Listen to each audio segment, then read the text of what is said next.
Hello, hello, hello, everybody. Thank you for being here today. This is the New American Media, and I am confirming that we are, in fact, streaming live on Facebook. Yes, we are. So follow our Facebook page, The New American Media. I'm going to send this to our three groups: the Agree to Disagree Show, TNAM Fake News, Debunking Conspiracy Theories and Propaganda, and TNAM Preparedness. I'm going to say join us live. I would prefer to do this before the show, but I don't really get the link to share until the show is created, so I do wait to do that. Thank you for joining me on that part. See, look, we're streaming live. It's meta. It's so meta. It's like Inception. I'll stop whispering because that's creepy. It's what Joe Biden would do. He'd do the whisper. Come on. You know the thing. You know the whisper. Come on. We know the whisper. We're not going back to the whisper. Streaming live on Rumble. Follow us on Rumble because you can send us rants. That's like a super chat. You get to tip us. That's like our tip jar. That goes right through. We're monetized on Rumble, one of the only spots that we are, because YouTube is a terrible, terrible company. And they took our monetization away. And they just gave us a strike, but they won't define what happened. Like, misinformation. Huh? About what? Nope, we already appealed it. Appealed what? You still haven't identified what was said. What's the damn problem? Why don't I have the opportunity to remedy an alleged issue or mute a segment or cut a segment? Why do I get a strike? Why are you trying to kick me off of YouTube? Whatever, I'm done. I'm not bending over backwards. I'm not going to give a shit about YouTube. It's there. It is the Library of Alexandria, but Google has ruined it. I'm old enough to remember when YouTube was awesome. And it used to be the place that people would go to do research. Now it's like, oh, that's medical misinformation. Oh, that's political misinformation. Oh, that's financial misinformation. I'm sorry, Google, you're not the arbiter of truth. You are not the say all, end all, be all.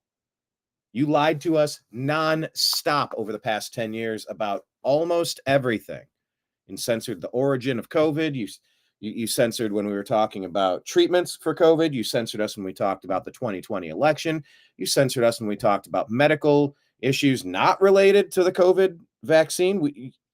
You censor us when we call out corruption from Hillary Clinton and Barack Hussein Obama and Joe Biden and Kamala Harris and the coups, the overthrow attempts, whether it's Nuland and Zelensky in Ukraine, whether it's Joe Biden in 2024, whether it's Donald Trump, Joe Biden in 2020, how Meta worked and put, what was it, $500 million into putting unsecure drop boxes into the biggest blue cities to collect the most ballots, to magically flip all the 7 fraud states, swing states, to make sure that they fortified the election. That's what they called it.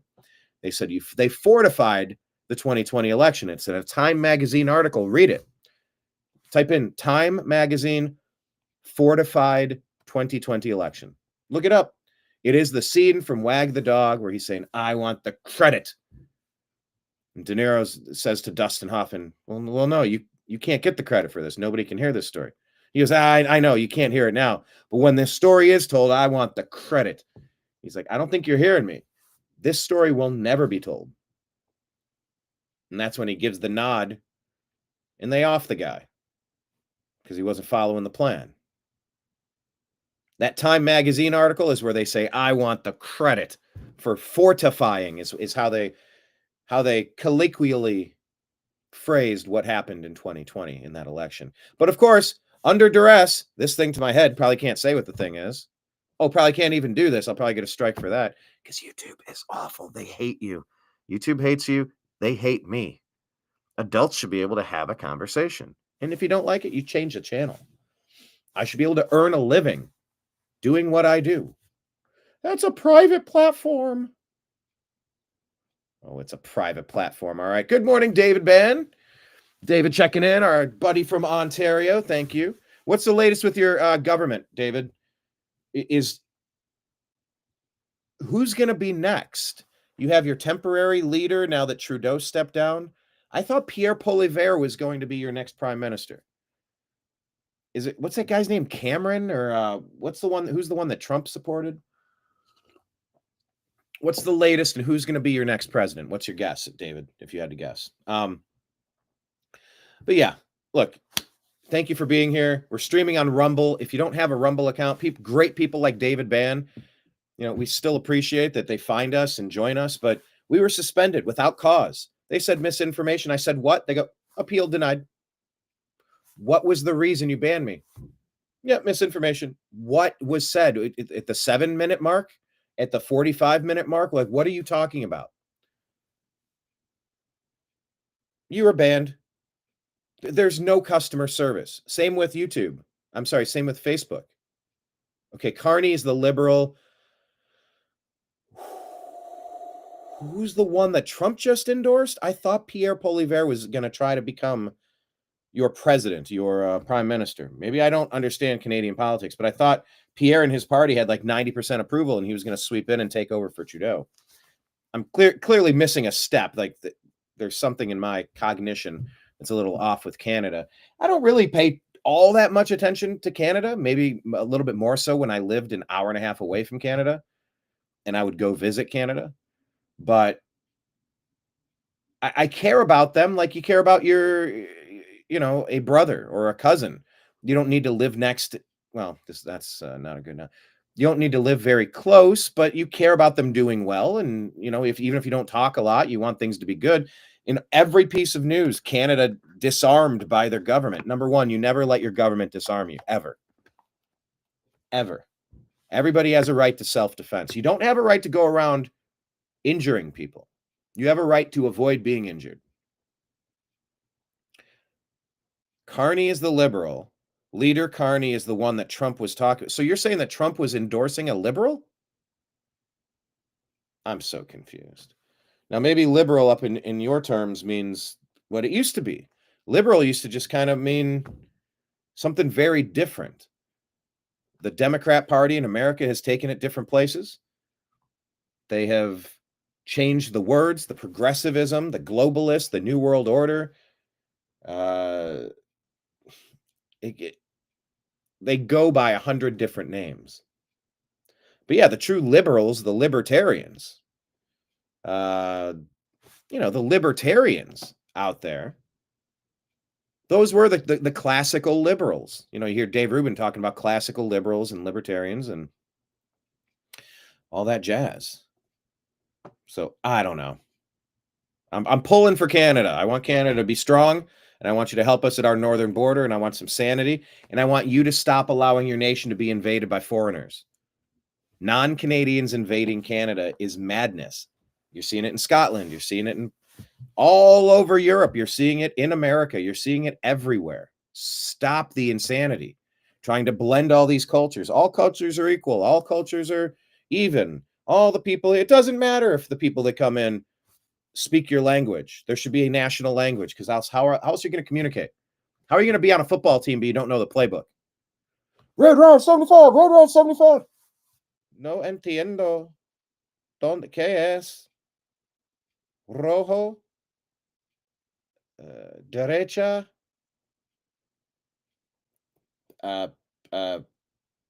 55.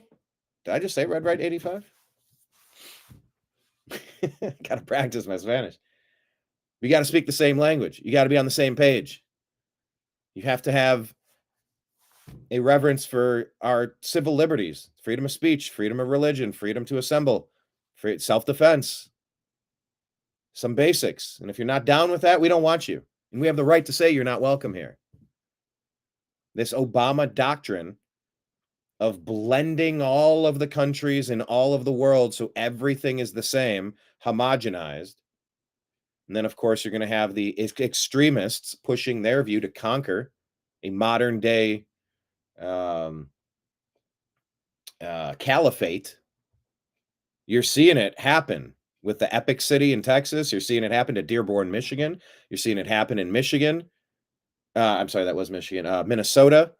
Ilhan Omar, you're seeing, and I don't just mean one particular. It's about enclaves. It's not even about Islam. It's not even about Central Americans or South Americans, Mexicans. It's not about any one group.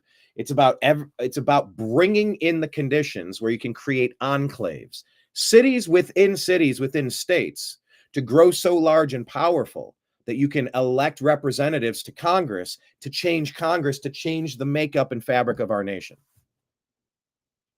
It doesn't matter if these enclaves are Ukrainian. It doesn't matter if they're Israeli. It doesn't matter if they're Palestinian. It doesn't matter if they're, fill in the blank. It doesn't matter what group. They're eating the dogs. That was outside of Columbus, Ohio. That's Ohio State Buckeye territory. You don't want to pump. What was it? I'm trying to remember the numbers. Maybe it was 28,000 people in Springfield, Ohio, and they dumped 30,000 Haitians there. You've completely been replaced. Now, I might be wrong on the math there. Is it worth taking a look? Yeah, I'm going to ask Grok. Population of Springfield, Ohio, prior to invasion. One post, 15 web pages are going to tell me.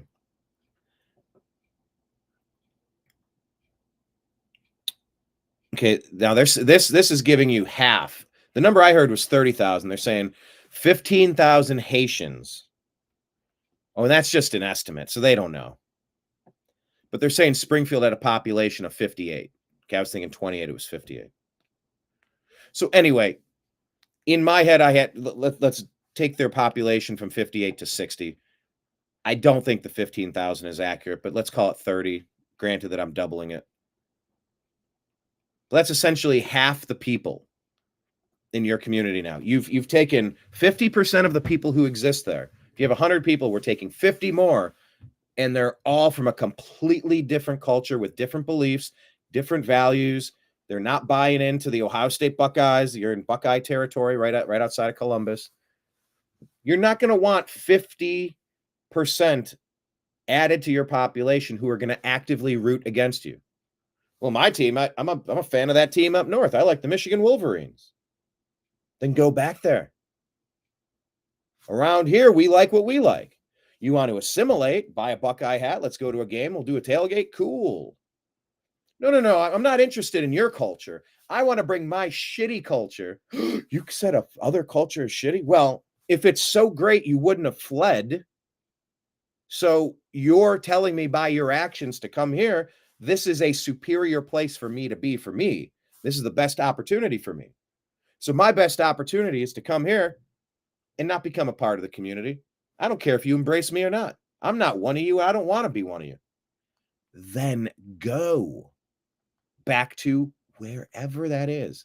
The Antarctic, deuces. Greenland, Iceland, adios. Mexico, sayonara. Japan, hasta luego. It's hurting my head trying to use all these different goodbyes. But you get the point. I don't understand. I understand wanting to blend all cultures, all religions, all societies, all rights and liberties, all economies, all languages, and just make it one earthly thing. But then when that happens, you got nowhere to flee. You have nowhere to innovate. You have nowhere to aspire to. You have nowhere to create new ideas. You're stuck in whatever that is. And then what? Then you have one leader, one antichrist to rule over everybody. I'm good. Nah, thanks. No. It's good to have different options. Because if I didn't like living in California, I was able to move out of California. But if you blend everything together and you start stripping our rights away to defend ourselves, somebody rises up and takes power, usually a mafia, a gang, what else do you want to call the Washington, D.C. federal government? What do you want to talk about? The shadow government, the banksters, the people pulling the puppet strings, really, the people who are making the decisions behind the scenes. Whose interests do they have in mind? You know? Who are they advocating for? Well, you know what? They don't give, What did George Carlin say? It's one big club and you and I aren't in it. And so you need rogue nations like America to put up people like President Trump to battle the dirty deep state Democrats who have been destroying America for decades. For decades. I was doing that scene from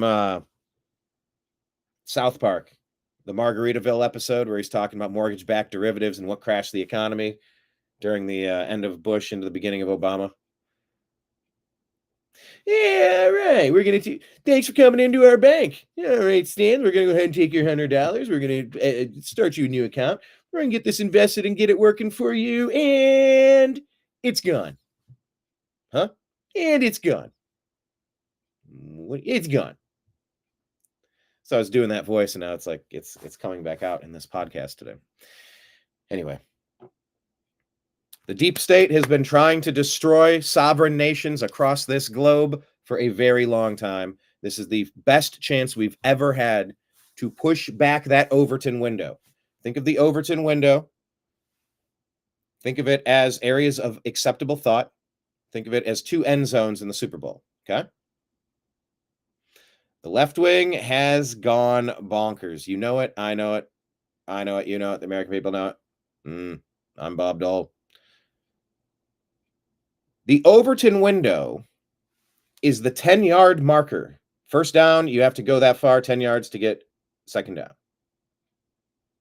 I can actually see the green screen behind me. I thought the resolution was sharper. Yeah, whatever. The Overton window on the football field has been slid. It's so hard doing this. Everything's like backward. Should take me 6 seconds to explain, but I just keep changing angles and spinning. The Overton window of 10 yards. I actually closed one eye to look at that. Like, what am I doing? What am I trying to accomplish here? It started off at the center field, right at half. I don't know, not half court, at midfield, at the 50-yard line. It is so far into Crazyville. You're at the 1-yard line. They're ready to score. Like, game over. This is the first opportunity we've had to push back and slide that Overton window. Now, how far can you slide it? How far can it go? A couple of yards? 20 yards out, 5 yards back on a penalty? Like, or are you going to really take a shot and score the other direction? I haven't seen Republicans on offense maybe my whole life. And maybe that's because they are a part of the deep state, dirty bird, divisive system that's been destroying America for decades. Oh, they say some nice things to make you think they're on your side, and they'll give you a lot of lip service, but they never go on offense. They're always on defense. Whether it's the Al Sharpton, the Jesse Jackson, the Barack Hussein Obama, it's always about, we're going to accuse them of really bad things and say really mean things and make them apologize. Then they're backpedaling, and meanwhile, we're going to go, go, go, go, go. They're progressives. They go, go, go, go, go. They always progress. And if you give them unfettered access, Obama thought he was invincible. He thought he was going to be king ruler of the universe. Oh, his administration certainly acted like it, like they would never face consequences for their actions. And you know what? So far, they haven't. One of the biggest complaints from David Bann over here in the comments, from myself, and all of you listening and watching. By the way, hit like, hit subscribe, however you're watching. Where are the arrests? Where are the arraignments? Where are the charges being filed? Where are the indictments? What is happening? Elon's ready to send an email to Pam Bondi, Cash Patel, Dan Bongino. Good evening, sirs and gentlemen, ladies and gentlemen. Would you kindly respond to my email query? Yes, the query. Could you tell me 5 things that you actually worked on last week? 5 things. Thank you. Huh.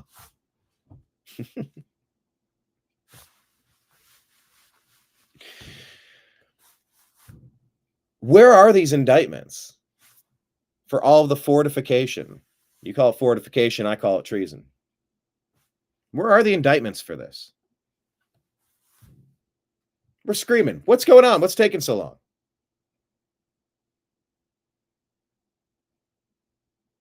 The hope is that this will really be the first opportunity we've had in our lifetimes to try to score, try to go on offense, and try to fix these things. The quantum leap, to make right what once went wrong. I don't know why that's so difficult for me to say. I have to say that really slowly, choppy. But that's what we're going to talk about today, the deep state Democrats who've been destroying America, and how MAGA and DOGE are restoring America. The battle lines are drawn. Pick a side. And you know what? Just, I had this thought, and I don't owe apologies and I don't owe clarifications, but let me be crystal clear here. If you want to come and play for the Cleveland Browns, if you're talented and you're not going to cause problems and you're going to elevate our team and help us win games, then I am very excited to have you on my team. When I say the Cleveland Browns, you know what I mean? America. I don't care where you're coming from. I don't want you to bring any of your BS baggage. I want you to show up here and learn the playbook. I want you to stay out of trouble. I want you to be on the radar and knock at our front door. Don't break in our back door. These are not ridiculous requests. And whatever the Democrats have been up to, whatever the deep state Democrats have been up to, playing games with our immigration, playing games with non-governmental organizations, playing games with our border, playing games with phony asylum claims, phony Social Security numbers, phony benefits, stealing from Americans to give to non-Americans. I'm sorry that any of you might have trusted a deep state Democrat. We all know that they cannot be trusted. Once again, this is not an endorsement of the Republican Party. Donald Trump had to take on both the Democrat and the Republican Party because those are two wings of the same dirty bird for all intents and purposes. MAGA is very different from the GOP, from the Republicans. Trump had to beat both of those wings of the party twice. And one of the stories we're going to cover today, Ryan Ruth being charged with the attempted assassination of our President Trump. Looking for information on that and the Ukrainian connection. We'll talk about that today. But the battle lines are drawn, people. They're taking shots at the person that we are electing to put some stuff right. And the Democrats, I'm so sick of caring what they think. Sit down, shut up. Did you say sit down? That's almost like Rosa Parks. Go to the back of the bus. No. Sit down, shut up. You didn't win the vote. Stop. You're done. We don't want to hear you. You're complaining that the stock market is going down. You're complaining that the stock market is going up. Shut up. You have run us into the ground for decades. We're trying new things, and that's just the way it's going to be. And we're already talking about midterms around the corner, so buckle up, people. It's going to be a fun ride. All right. I didn't even do the intro to the show, so let's do it. Broadcasting to you live from the Orion Spiral Arm of the Milky Way Galaxy, the solar system, planet Earth, North America, the United States of America, somewhere in between two formerly tariffed nations. My name is Brian Engelman. Today is Thursday, April 10th, 2025, and this is the TNAM AM Show here on the new American media, because the old American media has failed you.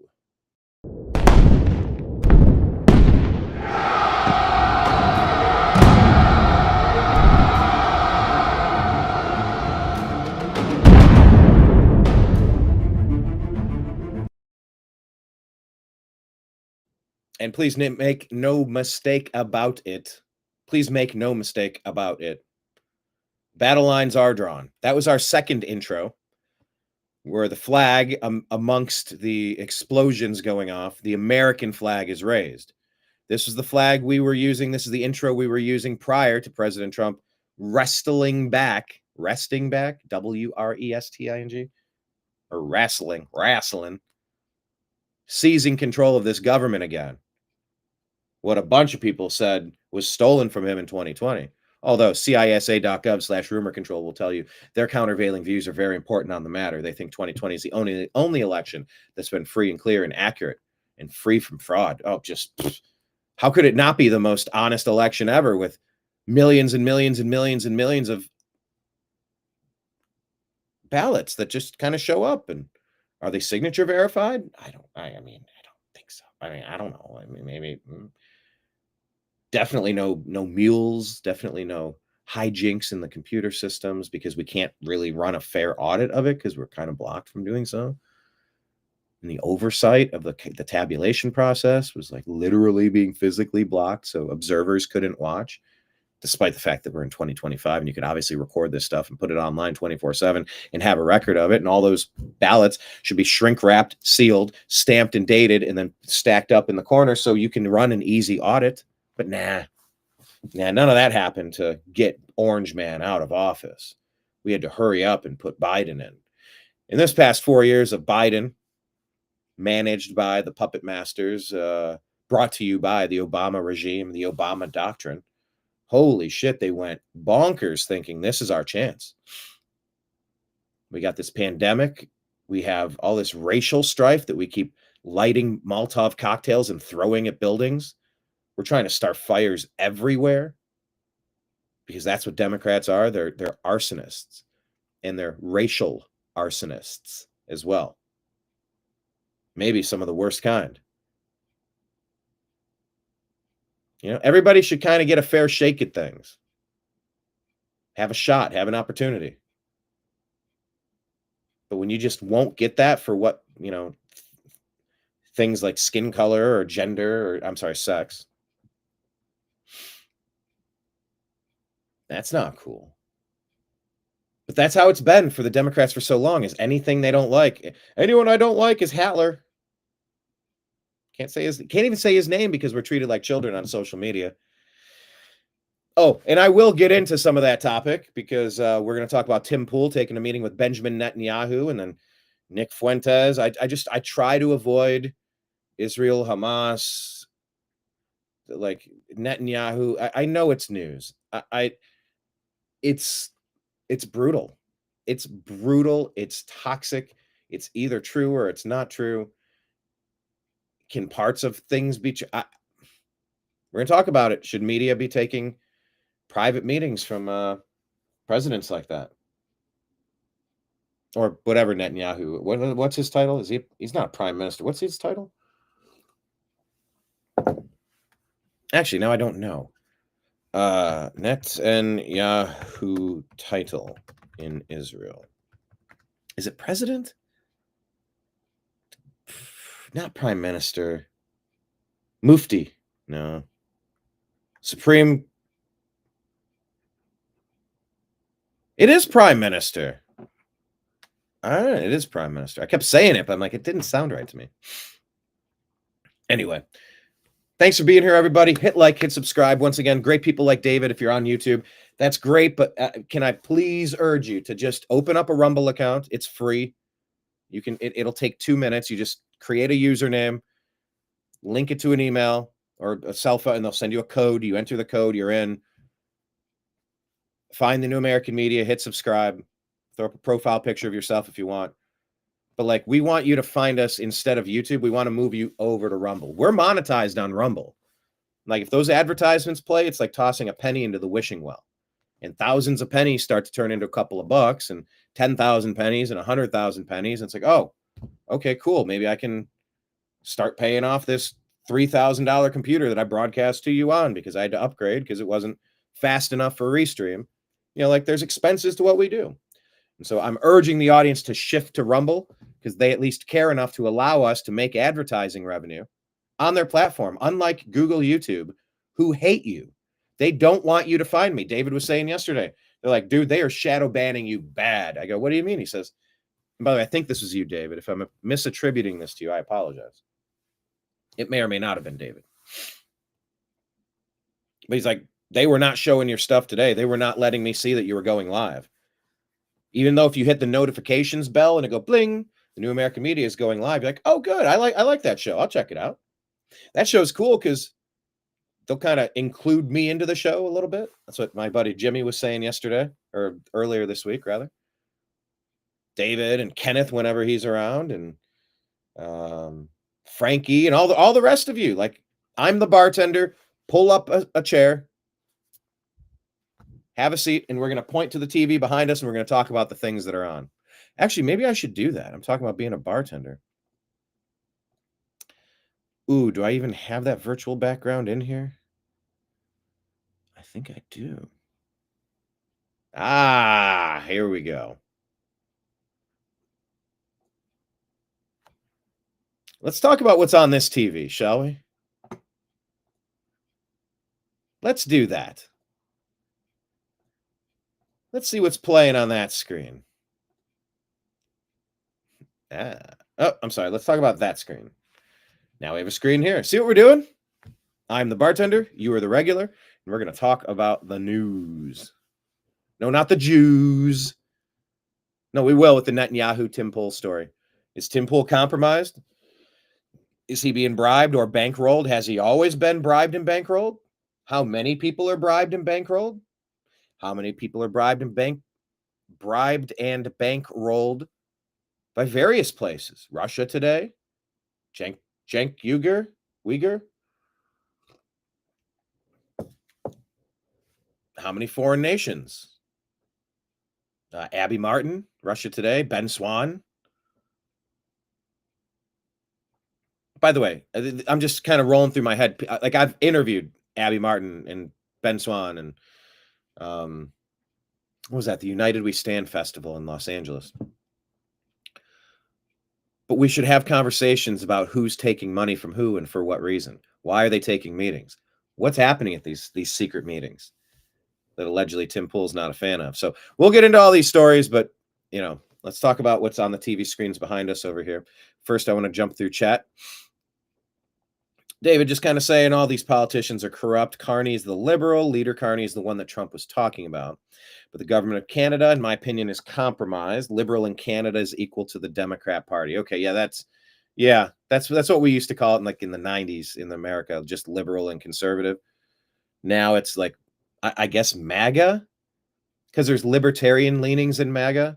There's conservative libertarian leanings. There's some neocon leanings. And some of these energies are hard to break, and there's overlap, and like the Venn diagram kind of MAGA encompasses a lot of things, but it's different. It's different from the conservative. He's a New York Democrat, by the way, Donald Trump. Donald Trump was kicked out of that party when they lost their common sense. I don't know if that was 10 years ago, just with the Obama doctrine, 16 years ago, or if that was at 9/11, or if that was back during the Clinton days. But the Democrats have been pushing people away, which is why they have to import voters. They have a 21% approval rating, 27% approval rating. Look across the board. 1 in 5 people are going, I like it a lot. And the rest of us are going, what about that could you possibly like? So yeah, liberal in Canada equal to Democrat Party. Ontario follows what New York State or any blue state does. Oh, that's terrible. But in the end, all the AKA parties in Canada, what's AKA political parties, are corrupt as it gets. There we go. Yeah, you guys do that English and French thing. That's kind of weird with that language up there. David saying it's actually pretty uncomfortable to know when you go to the Dominican Republic, the other half of the island is full of death and murder. Hey, look at Bukele. Look at El Salvador. Look at Bolsonaro. Look at these places that were murderous hellholes until they got new leadership in charge. All you got to do is get rid of the people that seized control of your country in a coup. Unfortunately, USAID and the United States has been doing this all across the globe, and it usually looks the same. It usually looks like the bad guys take over, and they're brutal and backward, and they're just pirates so that the people who are put into those positions of power can loot and plunder from the people. Problem is, you kill the goose that lays the golden egg. You get a little too greedy. That's the problem. Most of us wouldn't even care if a bunch of people are getting super stinking rich, as long as we're doing well. It's also a bonus if we don't have to rely on slave labor in China to create our cheap shit. It would be a bonus if we didn't have hundreds of thousands of body bags coming back from Gaza and Ukraine. I don't want to see that. David, do you want to see that? Does anybody out there want to see hundreds of thousands? Now, aside from the military industrial complex, when you're a hammer, everything you look at will look like a nail. And if you don't produce some wars, if you don't produce some skirmishes, I mean, what's the point? You can't keep selling munitions unless you're going to use the ones that you already have. It's kind of like saying, no, you can't have your ice cream until you finish the broccoli. All right. What region are we trying to destabilize today? What rare earth minerals are we trying to scoop out of the ground and become filthy rich from today? All right. Let's take over that region. Let's start blowing things up and get a war going, and we'll get our infrastructure in place. Then we can rebuild the country. All right, cool. Come on. This isn't a Republican Democrat issue. This is a human issue. Should we be cannon fodder, or should we maybe come up with better ways to do stuff like this? Can we ask that question? Are we allowed to ask that question? I hope so. I think so.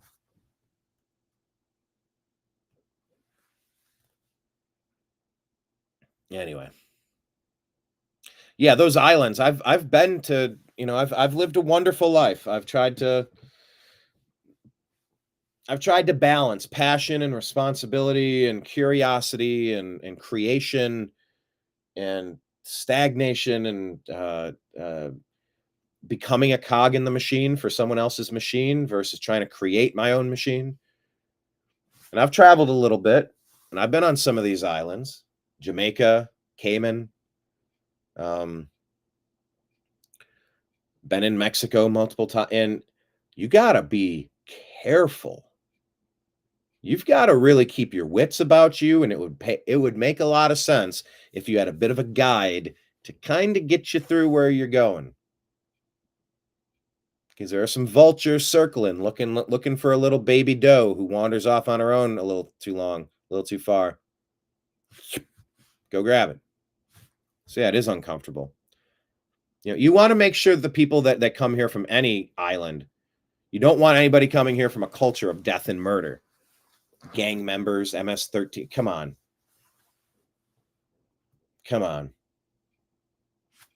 The American blue cities have been absolutely terrorized by gangs of people. And you know who they are. Like, they're not shy about telling you.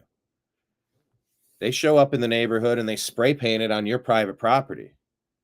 And they dare you to do something about it, to take care of your property. They're like, nope, this is my neighborhood now. And you go, the fuck it is. And that's what's happened all across America. That's what's been happening to your community, to your school, to your benefits departments, to your voting booths. Who is seizing control of your street, your neighborhood, your city, your state, your country, your hemisphere, your planet? So you gotta get up off the sidelines a little bit, people. You got to care about a little bit more than your own particular frame of reference. And that's what I say all the time. Some people have more time and some people have more money. And it's sort of like the carbon credits. Al Gore, now look, I know not everybody can live a carbon-free life, but if you are making money, maybe you could contribute to the carbon credits to offset those expenditures. God, I haven't done an Al Gore voice. I'm like, what does he even sound like? I feel like I was in the ballpark on that. David, how was my Al Gore? I'd give it a 4. Somewhere like a 4 or a 6, maybe. Anyway. But I get if some people can't afford to care and get wrapped up in it, and they're trying to work a corporate job. They don't want their personal opinions out there. They don't want someone in HR finding out that you're secretly a left wing or a right wing, or you support a policy.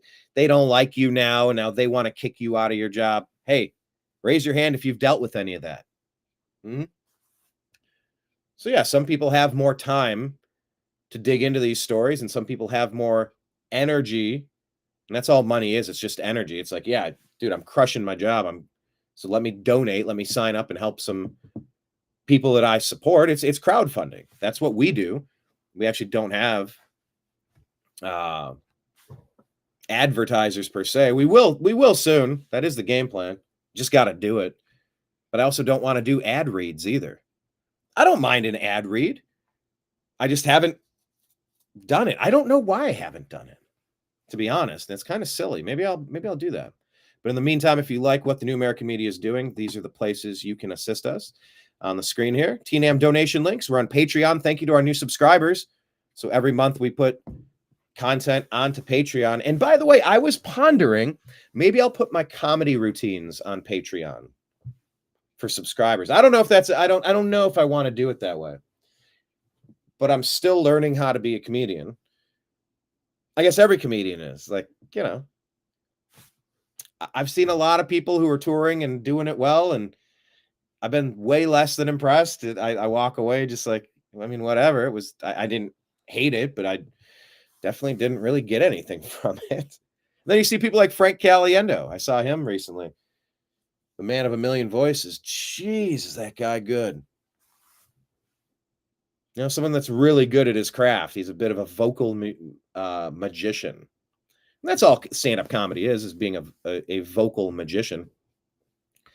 But yeah, I have been wanting to chop up my 4-minute sets and deliver individual jokes, or if the jokes have a theme line running through it. So I'm trying to find out ways to offer exclusive content on Patreon. But anyway, thank you to the people that have signed up recently. We've had a few more. That's always good. So it's Patreon at the New American Media. And if anybody wanted to buy us a cup of coffee or a few bags of coffee, Venmo at Brian Engelman, Cash App, $ Brian Engelman, Fuzz Installment is where you find us on PayPal. And that's all scrolling at the bottom of the screen. So you can hit pause and you can just shoot it over if you are so inclined. But these are the places to follow us. And we're going to jump to today's news. Search the New American Media on Instagram, Facebook, Truth Social, Rumble, Odyssey, Twitch, Kick, DLive, and YouTube. The New American Media. We're also on Telegram and Signal at TNAM and TNAM Chat. TNAM and TNAM Chat. On X, we're at American_media_. And on Spotify and Apple, our podcast is under the Agree to Disagree Show. That'll be the umbrella. The Agree to Disagree Show covers the TNAM AM show, and maybe when you start to see a TNAM PM show. I got a hunch that's how things are going to shake out. And that may be a couple times a week. We might be reconfiguring how we do some stuff. I'm starting to see the design I'm going to build. So just keep your eyes peeled. That's why I'm trying to encourage you to, move from YouTube over to Rumble. It would take you 5 minutes to set up a Rumble account and subscribe to the New American Media channel. And then you should get your alerts on Rumble and just slowly move away from YouTube. Then use YouTube for the other stuff. Like, I know there's some people, actually, Adam Carolla show. I watch it and I'm like, guys, get off of YouTube. Go over to Rumble. I don't want to watch anything on Rumble. I'm sorry, on YouTube. Scott Adams. I used to catch myself. I would click it and I'd start watching. I go, oh crap, I'm on YouTube. And I'd go over to Rumble and I go, I'm giving you my advertising revenue. I'm throwing a few pennies in the wishing well by letting these advertisements play for your content on your Rumble channel. I don't want to give a penny to YouTube. And I do. I'll wash the dishes. I'll actually let the ads play sometimes. Or I'll go in the other room and, oh, you know what? I'll go grab the laundry real quick, or I'll fold some clothes while the ad's going on in the other room. I'll go back there in a second. But number one, it's about access, because you're not going to be able to find the New American Media when places like Meta delete the New American Media channel. They called it a page on Facebook. No reason given. They deleted our page. We had to restart it. And we're back now. People are finding us. By the way, if you're on Facebook, hit the thumbs up button and the heart button. Any lurkers out there, please type your name and where you're watching us from. We keep the chat room open on the side so we can just kind of have an ongoing conversation here. stand-ups, it's just a different muscle group to work. I like improv. I like reading something from you guys and having to come up with a take and having a response in real time. In comedy, you're trying to make every one of those hilarious. And that's fun. But at least be entertaining. At least be interesting. I've seen a couple Chappelle specials, and I'm like, I don't know. Some that seem more interesting than funny, and then some that don't seem very funny or interesting, and then some that are just friggin' hilarious. I didn't even have an interesting meter because it was just jam packed with so many laughs. There's different styles, different versions. You got to do your new 60 minutes.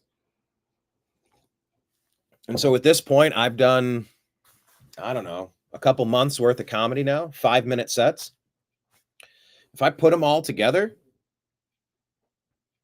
there's a 60-minute special. This is the first 2 months of me ever doing comedy. Am I going to keep any of these jokes? I don't know. But I was kind of approaching it like Weekend Update. Norm Macdonald, just Jay Leno, Johnny Carson, Bill Maher, John Oliver, Conan O'Brien. Did I say Leno? Letterman. Caliendo did a good Letterman too.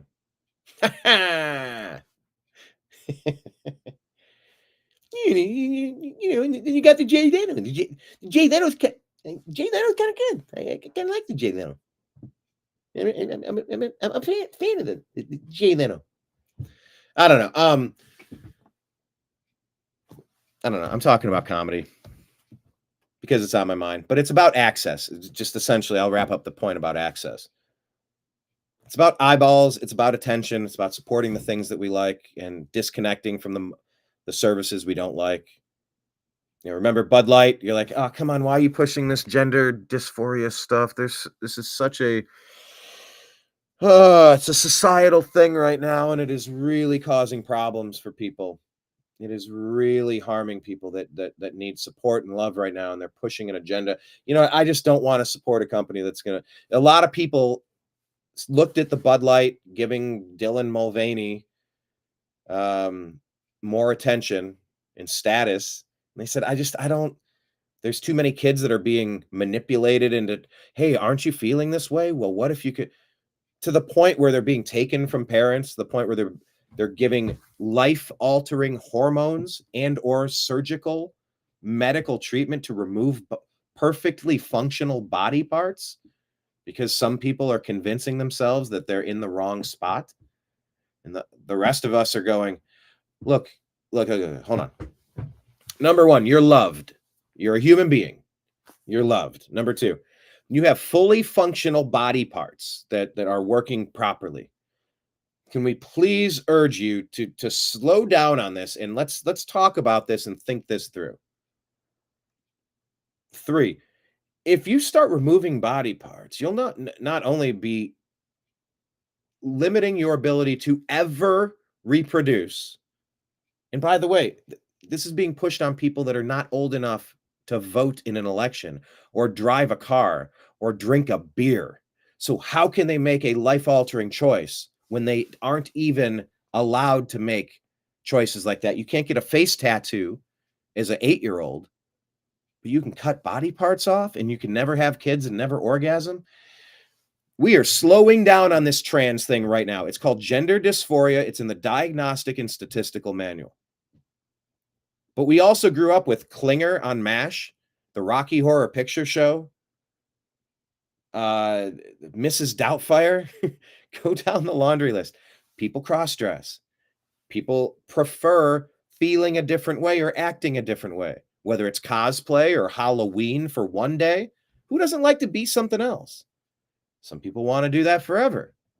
And if you want to do that with your life, with your money, after you're an 18-year-old adult, I think most of the country is probably okay with allowing you to express. What do you mean, allow me to express? What I'm saying is, I don't think that these people, most of the country would have any problem with you expressing yourself how you choose to. But you're not going to punch a lady in the face dressed up as a lady. You're not doing it. And stay out of the locker rooms. You're not going to creep on little girls, middle-aged girls, and older girls. You're not going to get access to their private spaces because you were saying you feel a certain way. Was there a third one? Oh, and just lay off the kids. Lay off the kids. It's called grooming, and it's not something that any parent is going to be okay with. Lay off the kids. Now, if that's too much to ask, then things change. Things get different, but we just have to figure out a better way to work together in society. And what you're seeing now is you're seeing a strong pushback against MAGA, Elon, DOGE, Trump, because they found out the funding mechanisms that have been putting things into place that we're not okay with. And so you're seeing a lashing out of a guilty party, a very unpopular group of deep state Democrats. And they've weaponized the trans issue, please, just like they weaponized the race issue. They want certain demographics, whether it's the black population, a trans population, to say, hey, you see those MAGA people? They hate you. Go get them. Look at the Nashville Manifesto. Look at the Tesla fire bombings. These are domestic terrorist operations being launched from the Democrat Party. Pick a side. Pick a side. I said this yesterday. I think most people want to be left alone. They want to be able to be with their loved ones, their families, a nice neighborhood, a community, have some good times, have a, try to live a good life and be successful, whatever that looks like. And most people just want to be left alone. Please just kind of leave me alone. The deep state Democrats, are causing problems for all of you, all of us, for me. And what MAGA represents right now is an opportunity to change things. It's an opportunity to reinvent some stuff and try some stuff. Yeah, the tariffs.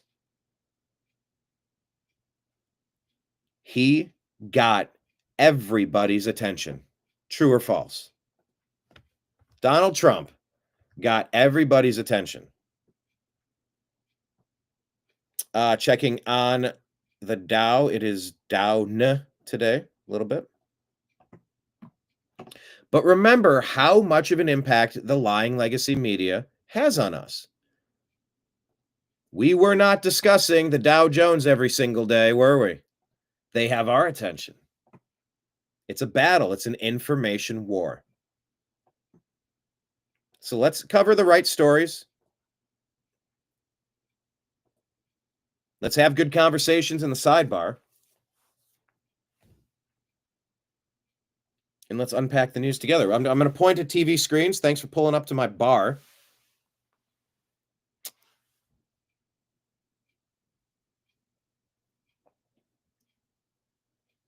And let's get it going. All right. I think I went off because I started reading the comments. Okay, I need to have like a timer. Ooh, that would be fun. Maybe I even have in my design default graphics theme. I thought I might even have a timer that I could put on the screen. Okay, well, maybe is it here in settings? Video. All right, I'll look around. I thought there might have been a way to put a timer on the screen. But yeah, maybe I'll actually get an egg timer and I'll spin it. And I can only ooh, that would be fun because I think that's what it is. I'm frozen on Rumble? No, I'm not. Okay. I think on Rumble you do a super chat, you make a donation through Rumble, and I think it's called a rant. So yeah, for me, like if I go off on a tangent, but I'm like trying to get to the news, I'm like, no, I really want to get to the news, but I got a lot of other things on my mind, and it's all I'm trying to paint the picture of where we're at and why it matters. And warming up and giving people a chance to jump into the chat room. By the way, however you're watching, hit like, hit subscribe to the show, hit the notification bell, hit the thumbs up, hit the hearts, type a couple comments in to engage with the algorithm. Let me know what platform you're watching on, and maybe check in, type your name and your location. We've had people all across. I mean, it's cool. It's cool that I get to host you at this bar while we unpack what's happening. The pub has been a long time gathering location for conversation. It's not about getting shit-faced. It's about just being in an environment where you can, you let your thoughts out. And that's why I like doing the TNAM AM show for the New American Media. I like thinking this stuff out. But the reason I was talking about comedy so much is because the muscle I'm using is to distill it down to 4 minutes. I got to give you a 4-minute performance. And if I could get many laughs in those 4 minutes, cool. So it's all about a formula. How do you hammer jokes? How do you just go for it? This is more of a psychological unpacking, and they're different muscle groups. That's all. And so I've enjoyed working them out because, I've put together 1,800 videos for the New American Media over the past 14 years. Sports, current events, politics, music. Name the topic. I've been there. And we've been to big events as well. It's been a wild ride. But I guess there's just, different modes of communication. And I think I'm going to start prioritizing the short form communication. So keep your eyes peeled. I'll probably start creating some more shorts. Take a couple topics and I'll just record a 60-second. Bam, here's my take on it. Bam, here's my take on it. I kept telling Blake to do that. I don't think he ever took the advice. I'm like, dude, you could do a segment called Blake's Takes. 60-second segment. Go. I don't think he ever took the idea. That's on him, not on me. Yeah, I've done hundreds of shows with Blake. Blake Wally, check him out. But yeah. Distribution method is important. Get us on YouTube. I'm sorry, get off YouTube, get the New American Media on Rumble, get us on X at American_Media_. And yeah. Distribution method and then conversation method. What style will we be doing this in? All right, I'm going to tear through this right here and jump into it. Okay, you said you have a Rumble account, but they seem to F with Rumble too much also. They do. But then keep it as a backup. Make sure you're linked up with this as a backup. And I will say this about Rumble. My understanding is that their comments don't show up on this chat board. So I get why you would prefer it this way. However, on X at American_Media_, if you're watching the TNAM AM show on X, you can type your comment and it will show up on the screen. But I get it. Look, YouTube is successful for a reason, and they got a lot of developers and they have a great product. They're just run by people who hate you, and they don't want you to get the information. They don't want you to participate in the stuff that we do. They don't like you. They don't like that you have an opinion and that you choose to do certain things. And that's very manipulative and weird. And I don't like engaging with companies that treat me like that. Like they get to steer me toward the proper opinions. Just be neutral. If you're going to be neutral as possible. But you don't go banning people and giving strikes to people without explaining what the fuck was the problem with what that was. Misinformation. Define it. At the 1 hour, 32 minute, 14 second mark, you discussed something because they don't want to have to defend themselves. And I can say, what? I told you what our Director of Health and Human Services, Bobby Kennedy, had to say on a topic. I played you a video to show you what he had to say about it. What's wrong with that? They don't want to have to defend themselves. So they don't specify. You don't have to. It's not hard to defend yourself when you don't need to specify. Oh, it's just misinformation. What was the other thing they told me? I've received 2 things. What was it? One was misinformation and one was community guidelines.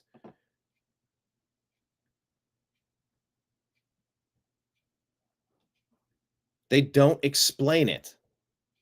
And that's the way they like it. So anyway, I get it. YouTube's good, but they're really not good.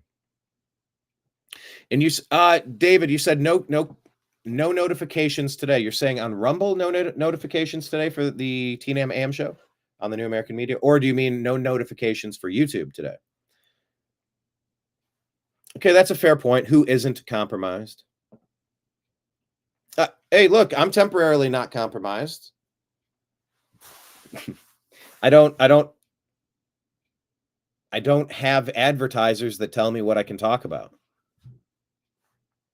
Nobody, I'm not on anybody's payroll with a producer saying, "Hey, I need you to drop that topic. I like just stop talking about it. You got to just stop talking about it." I'm telling you, for your own good, if you want to continue to collect employment here and get your message out, you got to hear what I'm telling you and stop talking about that topic. And that, really, think about it. That's what got Norm Macdonald fired from Saturday Night Live.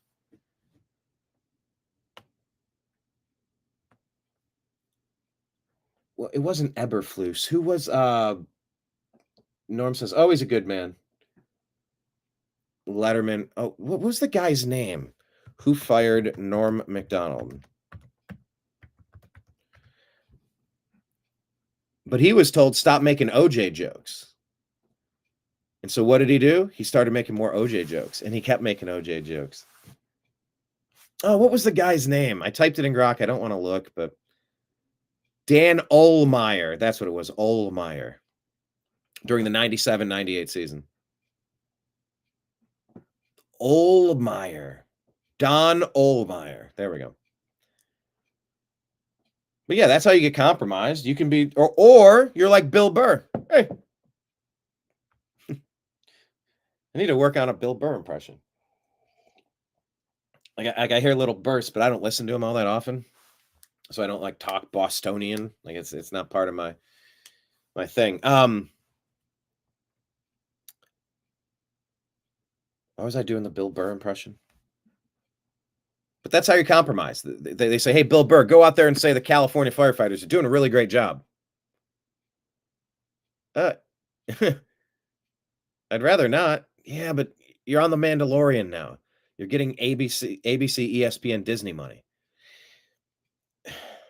You know, we're trying to keep you making all that money. So, like, we need you to do us a solid. Just kind of, Gavin Newsom and like Mayor Bass, like, just do a rant against Elon. Make Elon look bad. Can you do that for us? Just it's a little ask, but come on, he's kind of a goofy guy. He's easy to make fun of. Just if you could. I mean, if not, that's fine. I'm just saying, like, I don't know how interested you are in staying on the Star Wars franchise. By the way, I'm not saying this happened. I'm not alleging this happened. I'm just saying, you know what it looks like happened? Or here's a fan fiction version of why the fuck would Bill Burr, out of all the people that's going to speak truth to power, why the fuck is Bill Burr doing an anti-Elon, pro-California firefighting message? Why are you going on The View? What the fuck are you doing, Bill Burr? I've purchased tickets to see you in person. I'm like, that's a guy that's funny. I like that guy. It's not I like that guy. It's like that guy's made me laugh a bunch. He's wired a little into I like spending time with that dude's brain. And in a way, isn't that like the coolest compliment you could ever get? By the way, brain being one of my nicknames, but that is the show I try to do is an interactive hangout. And then about this point, we crack our knuckles. We've all had a chance to grab a cup of coffee, settle in,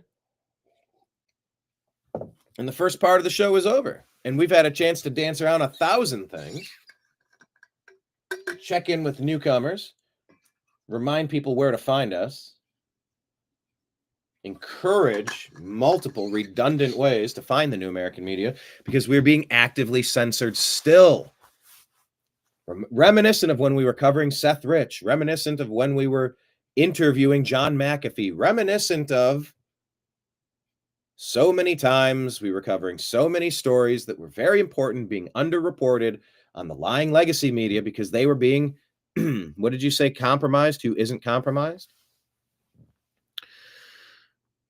Those other networks being told, you know, it'd be really good if you could stop talking about this particular topic. I actually really dislike that you dedicated 12 minutes to it on your show last night, and it's going to live forever on the internet. But let me be clear and unambiguous. If you ever discuss that topic again on this network, you're done. I can be no more clear than I am being right now. You are done with us if you ever do that again. Now, maybe that's partially our fault because we didn't expressly come to you beforehand and say, we don't want you talking about this subject. Or maybe it's our fault because you didn't have to submit to us by 4 o'clock the main topics that you're going to cover on your show so that we can give it a stamp of approval or go, you know what? That's why we keep some canned human interest stories on the side. That's cut from tonight's show. You're going to take story number 2 and make it your number 1, but your number 1's only going to be 5 minutes. And then we're going to go to this 10-minute segment that's already in the can, a human interest story. You're not talking about that. Maybe it's our fault because we let you have creative license to discuss what you want to discuss, which is why I'm so fucking pissed off at YouTube, because they get to the point where you second guess being honest with your thoughts and trying to work things out and have open conversations about the weird shit that we're seeing. We're adults. We're allowed to have these conversations. And I really don't appreciate the type of energy that's going to make you second guess the ability to having a conversation with people you choose to hang out with about topics that are important to you for whatever fucking reason you decide is important. You don't ask permission to have conversations. That is why I loathe this censorship for misinformation undefined, community guidelines undefined, no real appeal process. And so it's hard for me because I feel like the shows that I create, my engagement with the audience, my nose for the news, I have a unique skill set of gathering important stories. I've been told, I could pull it up. I'm not going to, but I've received a few messages along the lines of,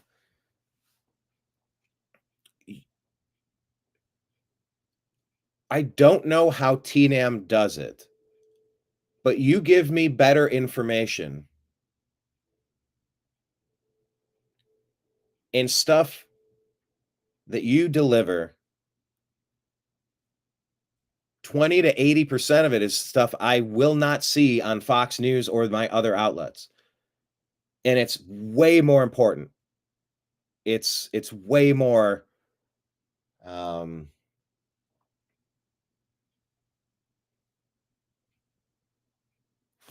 I should have just pulled it up because I'm trying to go from memory, but he just says, I don't know how you do it. I appreciate you guys are killing it at the New American Media. You're doing such a good job. I love watching. And just when I scroll through your stuff, like on our Instagram feed, if you just scroll through our stories, we could not possibly give you every story that matters. But if you could rank importance of each story, I think we do a pretty damn good job between our different platforms. We'll share different things on X. We'll share different things on Instagram. That's why it's important to find us in different spots. But, you know, what I do, it's about the community here.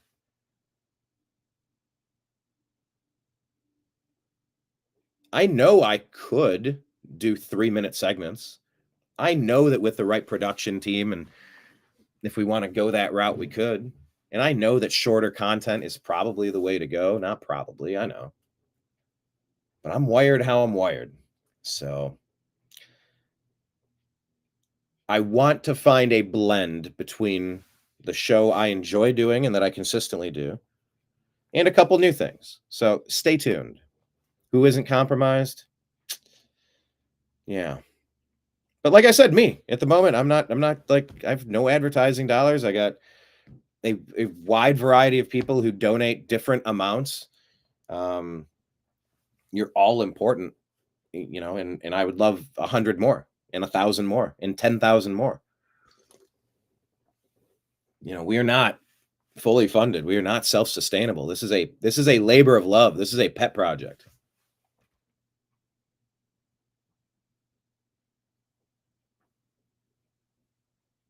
A pet project.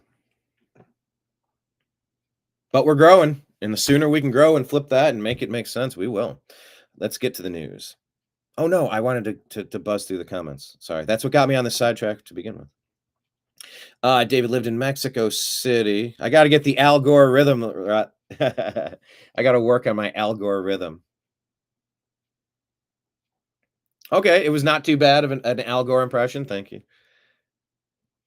I haven't done it in so long. I couldn't even remember what it sounded like. Oh, maybe I could work on it. Because if you throw random characters in, it doesn't make it feel so biting, so jarring, so political.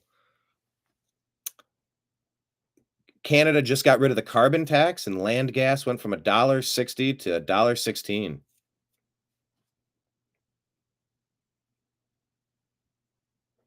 Bravo. Kenneth, you're saying take me on. Did you see the Weezer story? Here, let me make sure that this is in my stack today. The Weezer wife.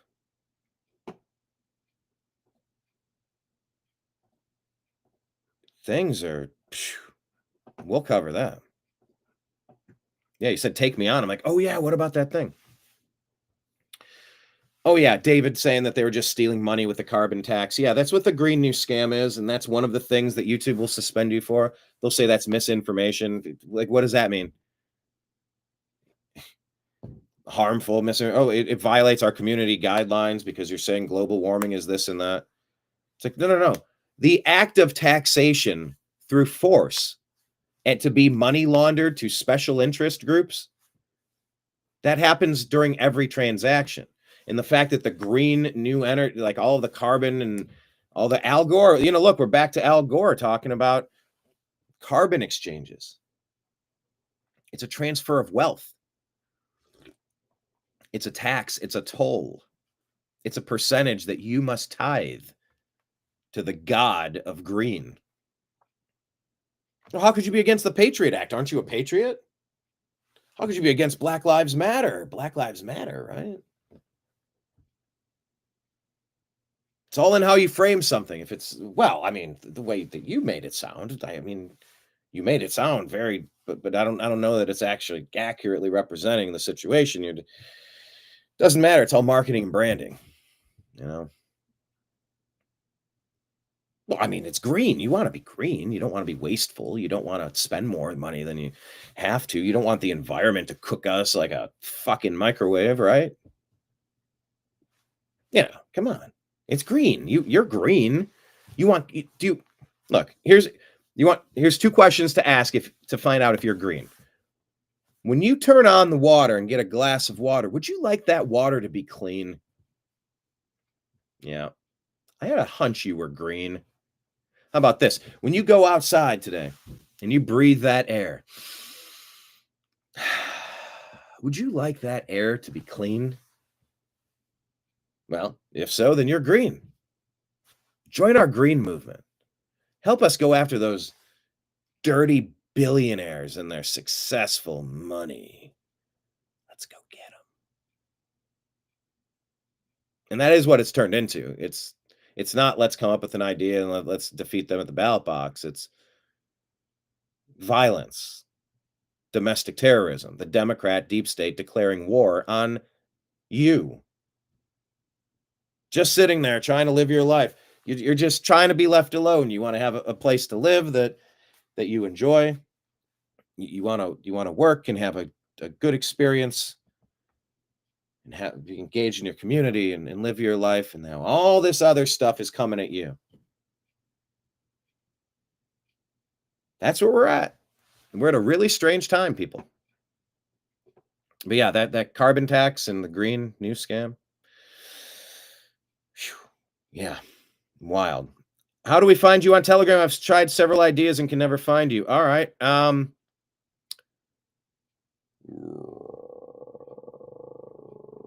Robin. I was just doing the real fucking high on drugs. That was the Bill Hicks comedy sketch used at the opening of a Tool song. And if you don't like the influence of drugs on your favorite musicians, I want you to go gather up all of your cassettes and all of your albums and all of your CDs, get them in a big pile and burn them. Because all those musicians, all the music that they've made your life so enjoyable, every one of those musicians are real fucking high on drugs. And so when I was talking to Robin McBride here about how to find you on Telegram, I started doing the Robin. And then in my head, I played the whole Bill Hicks skit. And I started laughing, and I wanted to explain to you what was going on there. Otherwise, this kind of feels like a stroke out moment. Like, I don't know. He just went on a tangent. It literally went nowhere. It was like Gavin Newsom trying to put together a train station. No, that bullet train to nowhere is wild. Robin, what I was going to ask you are you following us on Instagram? Can you send me a direct message on Instagram? Robin McBride. I want to grow our Telegram channel. It might just be private, and if I have it private, maybe it's not searchable. Can you help me relaunch that Telegram channel so that it's working the way that it needs to? And I know I do the same with our Facebook groups that are private. The thousands of people in our private Facebook groups. We do keep them private. Are we missing out on something because it's not? Okay, yeah, maybe we should have a public and a private channel. Maybe. I don't know. But yeah, we're TNAM and TNAM chat on Telegram. You're saying I've tried several ideas and can never find you. TNAM and TNAM chat. I don't know if the capitalized letters make a difference. I don't think so. But I will admit to not being an expert on Telegram. It's just a backup option. Just like Rumble was a backup option to YouTube. And now that they're giving me my first strike in 14 years, I'm like, nah, you're not going to be my backup option. You're going to be my main option at Rumble. I don't get why they're trying to kick me off their platform. I mean, I do get it, but it's not right. You know, like there's not much that we're discussing here. That these are very important discussions we're having, because the extreme ideas on both ends of every topic must be discussed. And some days you entertain one side, and maybe other days you entertain another. You're trying to listen, and I see where they're coming from. I feel it. And it's like, I know where the trans rage is coming from. I understand what's being pushed upon people in the schools, through the media, through the Democrat Party. I understand what's happening to the Black community that's been educated by the same people who really have been indoctrinating your kids to hate themselves and to hate this country. Marxist, Leninist, hardcore leftist ideologies. There's a lot of bitterness, anger, and rage. And once again, the theme of the show is like, look, I feel like we're all just trying to live a good life and surround ourselves with good friends and good family and good food and good music and trying to live a good life here. And that's why I despise the deep state so much, why I despise the Democrats so much. Because they turn things into divisive issues, like trying to convince you why you should hate the MAGA side. And it's like, the MAGA side's trying to make this country awesome. That's it. For the people that are allowed to be here, we're trying to make this country as awesome as possible and get some common sense happening with what's been going on with this Obama doctrine to flood this country.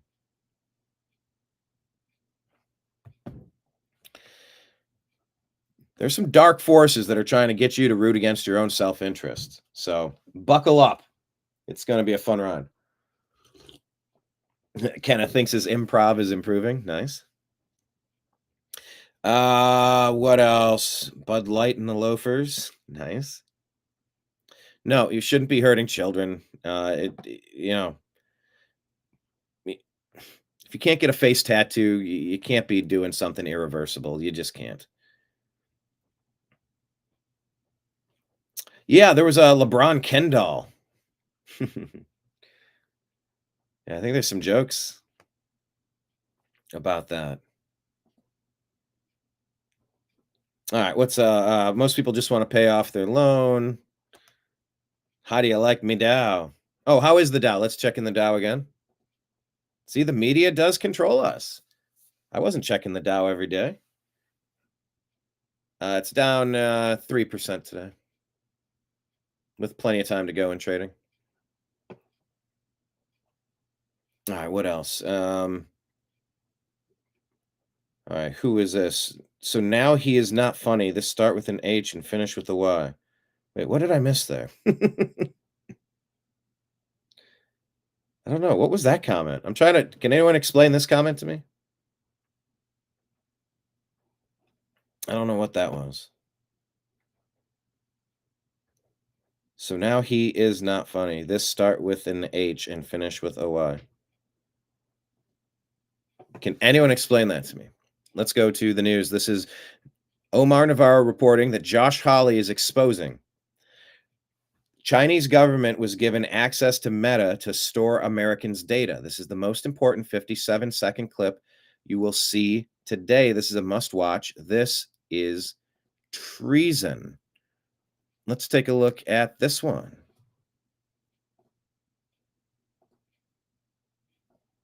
About this. Here in this document, Facebook is talking about making Chinese user data available to the Chinese government because they're going to store that data in China. Is that correct? Correct. But when you store that data in China, Americans who exchange messages or other information with Chinese Facebook users, that would mean the Chinese government could get access to the American data as well. Is that correct?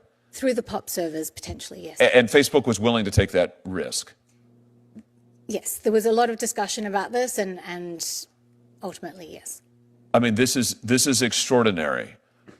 This is exactly contrary to what Facebook has represented for years. Here, they're willing to build data centers, store data in China. They are willing explicitly to give the Chinese government access to it. And if that means that American user data is also compromised, they're willing to do that too. All for profits in China.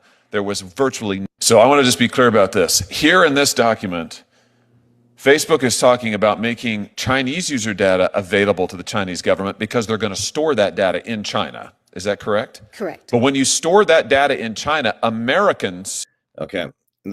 Instagram is very good at playing those, and it goes back to back so quick you don't even know that it started itself again. It's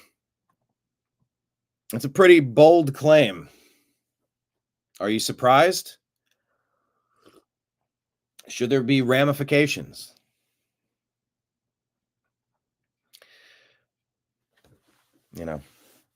Facebook muted my personal Facebook profile. They did not like me discussing the elections.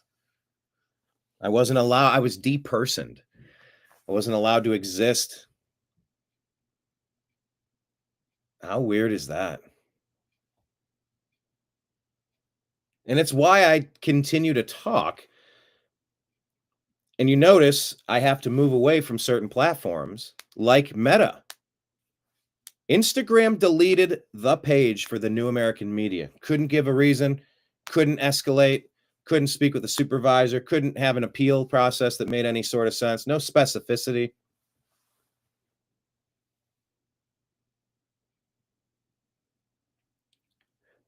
Meta did that with our Facebook page for the New American Media. On Instagram, they got us by 1,000 paper cuts, fact checkers, misinformation, our independent, our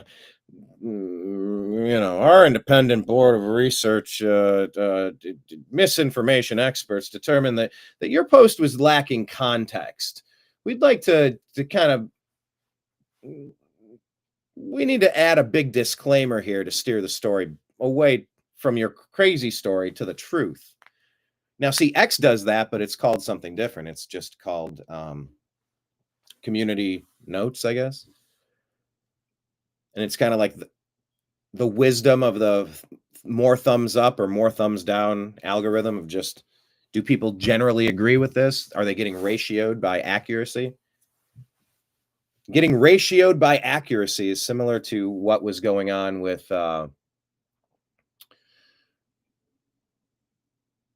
what was I talking about being ratioed into accuracy? Well, I mean, it's what's been happening with the lying legacy media. It's called the comments section. And it's the wisdom of the audience. And it's like the game show, Who Wants to Be a Millionaire? That's the thought I was going for. And it's like, all right, I want to do, oh, geez, I don't know if it's B or C. All right, let me ask the audience. All right, everybody in the studio audience. So beep, beep, beep, beep, beep, beep, beep, beep. All right, it looks like the audience is going with B. What's it going to be? I like the wisdom of the audience, but the way YouTube, Instagram, Facebook, and Twitter back in the day, the way that they were determining things, it wasn't the wisdom of the audience, because we know what's common sense. We know what the facts of the cases are, and we know when we're being lied to, and they keep lying to your face. They keep pushing the lie to keep changing the narrative, to craft reality into their version of what it's supposed to be. And maybe we're all trying to do that to some degree, but they're not accurate, and they're relentless, and they're always going certain directions. And it all tends to push the Overton window one direction, right off the screen. So, is all of our information in the hands of China? Was China getting ready to launch a worldwide assault to take over the United States? How many Chinese nationals are being caught at the southern border, infiltrating throughout this country as sleeper cells, waiting to activate God knows when, for God knows what purpose?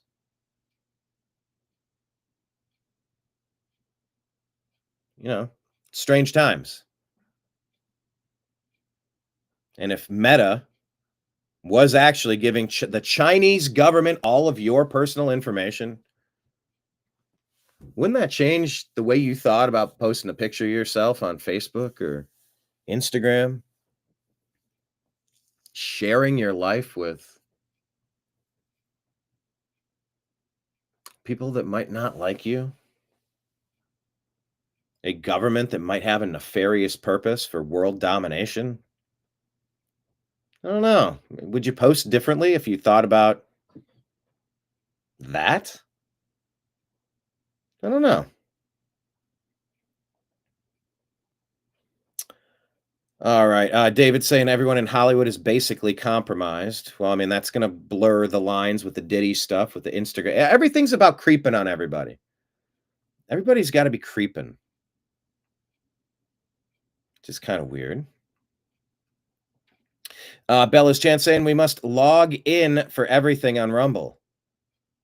Well, stay logged in. Hold on, Bella's Chance. Rumble is an account that you want to stay logged in on. Rumble is your YouTube. And as you scroll through it and you add different favorites and search histories, you know, that is an account that you do want to stay logged in on with Rumble.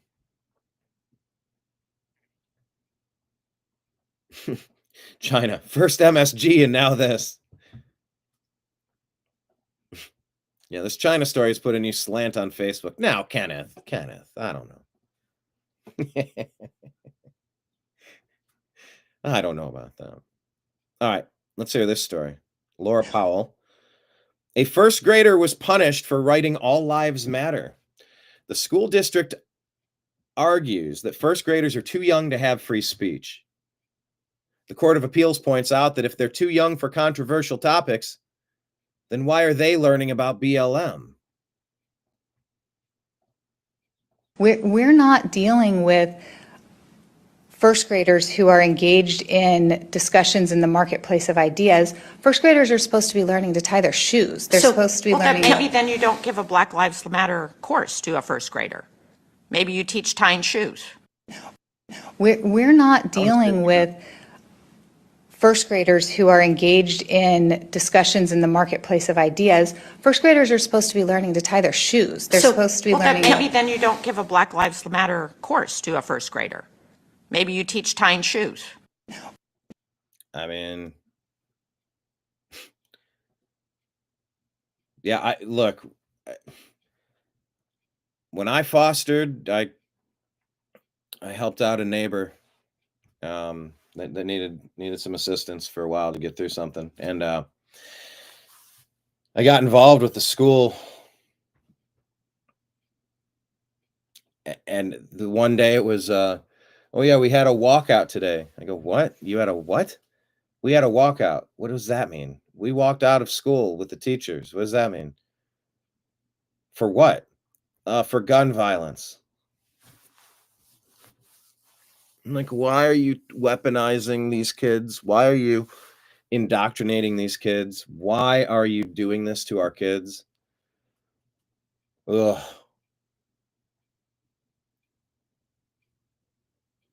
Convincing people that the tool is more important than your ability to defend yourself from anybody that would try to take away your civil liberties. Imagine that. Imagine that. It's so wild. All right. Raging West here says that Maloney, she will be defying the European Union to travel to the U.S. next week to negotiate a trade deal on Italy's own terms. Trump is dismantling the European Union. All right, so Maloney, Italy, they're on Team America. It matters. It's time that we learn who the other chess pieces are, because we need to support the other common sense people. This isn't to support a political party or a politician in general. It's about a concept of limit, of restraint, of common sense, strength, organization. And you really don't want to turn it into something that's going to steal from you to harm you. And the Democrat deep state has weaponized the government to harm you as an American, to target you, to label you a domestic terrorist. If you're, say that whatever panel that was, if there was a parent of a kid testifying or giving sworn, testimony, or if they're at a school board meeting and getting targeted as a domestic terrorist because they don't like the way that you're indoctrinating their children. This government has been turned on us by Obama, the Obama doctrine, by Biden, by the Clintons. I don't understand why we don't have the Russiagate indictments yet. It can't be both things. We've been urged caution and we've been urged to just hang on, hold on, we're working on it. We'll get to it. No, there's a plan. Trust us, there's a plan. And even Bongino, didn't he just come out and he was like, I wish I could tell you everything that's going on, but we're working on it. If Russiagate was as bad as we know it was, then there should be repercussions. And if it's not, then we really have to take a step back from politics and say, we don't really understand what's going on here. Maybe we've been consuming news from sources that are leading us astray, but I'm just talking about what's accurate.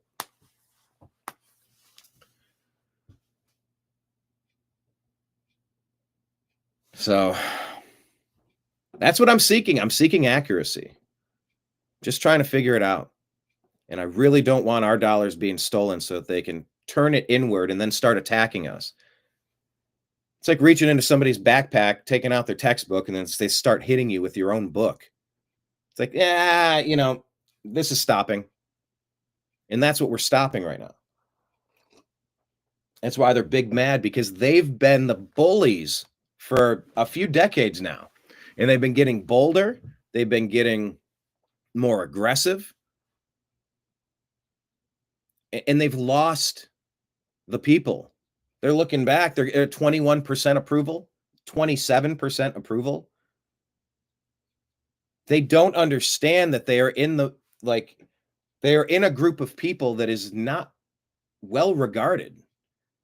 You don't have political power to get your way.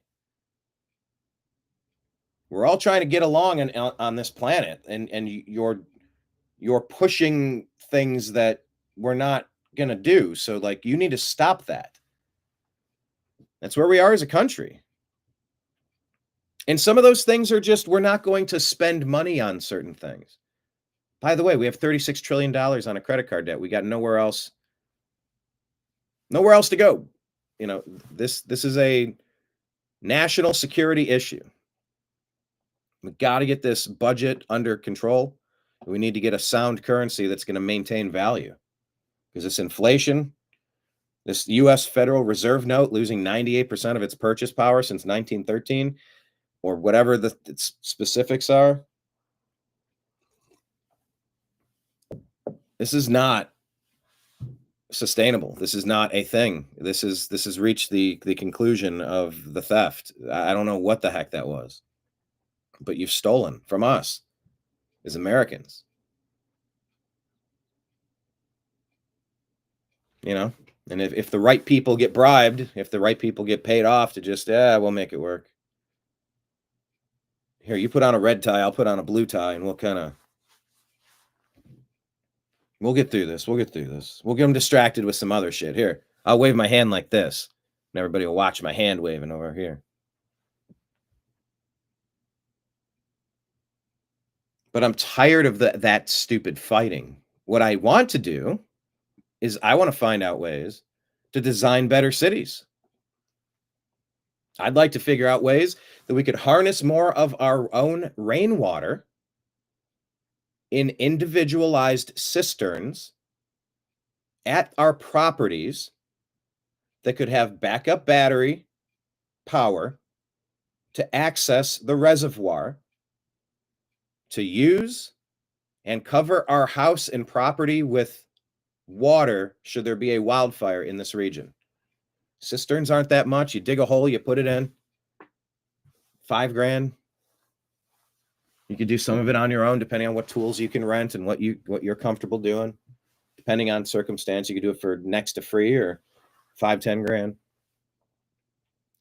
Let's design better cities. You look at the Ohio River flooding like crazy, and you go, I would love Democrats and Republicans to be working on a project like, hey, what are some ways that we can put drinking straws into rivers when they get overflowing?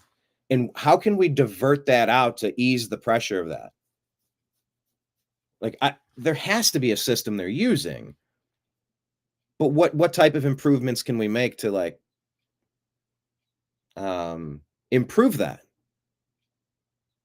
When there's floods in Western North Carolina, how do we rebuild, and how can we find these susceptible areas and then create the drinking straws that can be a diversion? If the rain reaches a certain point, it clicks over and then everything goes into a reservoir that you keep dry, that'll grab all of the runoff. Can we design that? Those are national infrastructure projects that would be freaking awesome. And those are jobs too. If you improve an entire region because you've seen the worst that a 100-year flood can do, and you can design a diversionary cistern that's kept clean, kept empty, and kept massive, so all of the overflow could then go into that funnel and stop that from ever happening in that spot in that same way again, that's a good use of a collective taxation. That's a good use of stuff, not pushing division and political wins at the expense of really shitty test scores from people that are not learning relevant skills in our school system. So we have to rethink everything. Yeah, you're right, David. There need to be repercussions for many things. And that's just what I'm just trying to figure out, like, where are we at? Bongino, Cash, Bondi. People have lost faith already. I'm not going to say I had all that much faith to begin with, but some hope. There is no hope if there's not if there aren't repercussions for obviously illegal actions that have violated all of your civil liberties, whether it was from COVID, whether it was from political decisions or the political decisions made during COVID. There's a lot of overlap.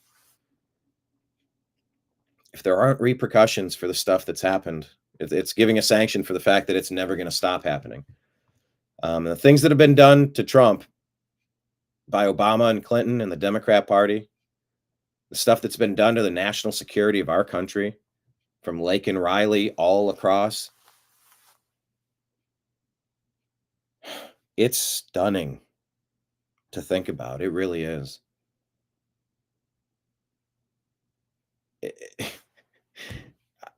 It's just stunning. All right, Elon Musk here says, your tax dollars were going to pay fraudulent unemployment claims for fake people born in the future. This is so crazy that I had to read it several times before it sank in. Let me click over now. There we go. DOGE put this out and said, an initial survey of unemployment insurance claims since 2020 revealed the following. 24,500 people over 115 years old claimed $59 million in benefits. 28,000 people between 1 and 5 years old claimed $254 million in benefits. Whoa. 9.7 thousand people with birth dates over 15 years in the future claimed $69 million in benefits. In one case, someone with a birthday in 2154 claimed $41,000. The comment here, make sure you clock in and clock out for your 30-minute lunch. Another comment, will anyone be prosecuted for these crimes? Melissa says, explains why the people that actually need it can't get it. Or you work for a company for years, just get laid off and only receive 6 months benefits, no extensions in an oversaturated market. So these claims, once again, an initial survey of unemployment insurance claims since 2020.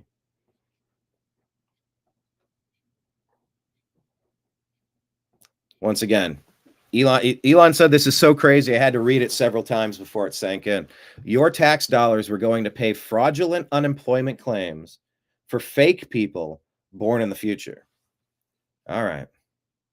I am a big fan of the fact that we're cleaning this up. Imagine trying to take the opposing position here. What is the opposing position on trying to clean this stuff up? My name is Oh, they got the music in the background. Are we going to get buzzed by this? Sarah Wynne-Williams, and I served as the Director of Global Public Policy at Facebook, now Meta, for nearly 7 years, starting in 2011. Those 7 years, I saw Meta executives repeatedly undermine U.S. national security and betray American values. I hate that there's music here because YouTube will flag it with a copyright. Oh, there's generic music in the back.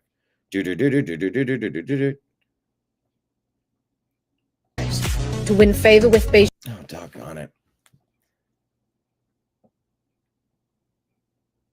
Well, look, it's kind of the story I was telling you before. Go ahead and check it out. Click the link. I'm not going to play it. And that's how they keep you from sharing information. So be careful using music in your content. You know what? Fuck it. I'm going to go back. I'm going to play it. Because this is important. This is exactly what we're talking about with the censorship. You want to flag this because there happens to be music in the background. Once again, as I've said so many times when I appeal anytime there's a copyright claim. We are a news organization. There is something called fair use. Fair use allows you to use information such as this video to provide original commentary and discussion about a newsworthy, timely subject. If there happens to be music in the background, find a way to take it out. But better yet, because most of the people making these videos probably think they're just grabbing free use music, that don't have copyright so that everybody can use it. And in a lot of cases, that's what's happening to our claims. When it shows up that, oh, you played a clip of something, I'm here for the story. I want to hear what the lady has to say, and I'm covering it. Why don't you put a link over top of our video and say, hey, here's the artist and the song. If you click this button to buy it. Good that I advertised something and gave somebody a chance to sell a unit. I've heard that that's actually a tactic with the organized paid agitator left wing of the United States permanent protester culture. At certain events, they'll have music very loud, and they'll do it so that the copyright claims will show up, and then Warner Brothers won't let YouTube send your video to other countries. So that's the trick that they use as a filter to make sure that news can't get out. It's a interesting trick.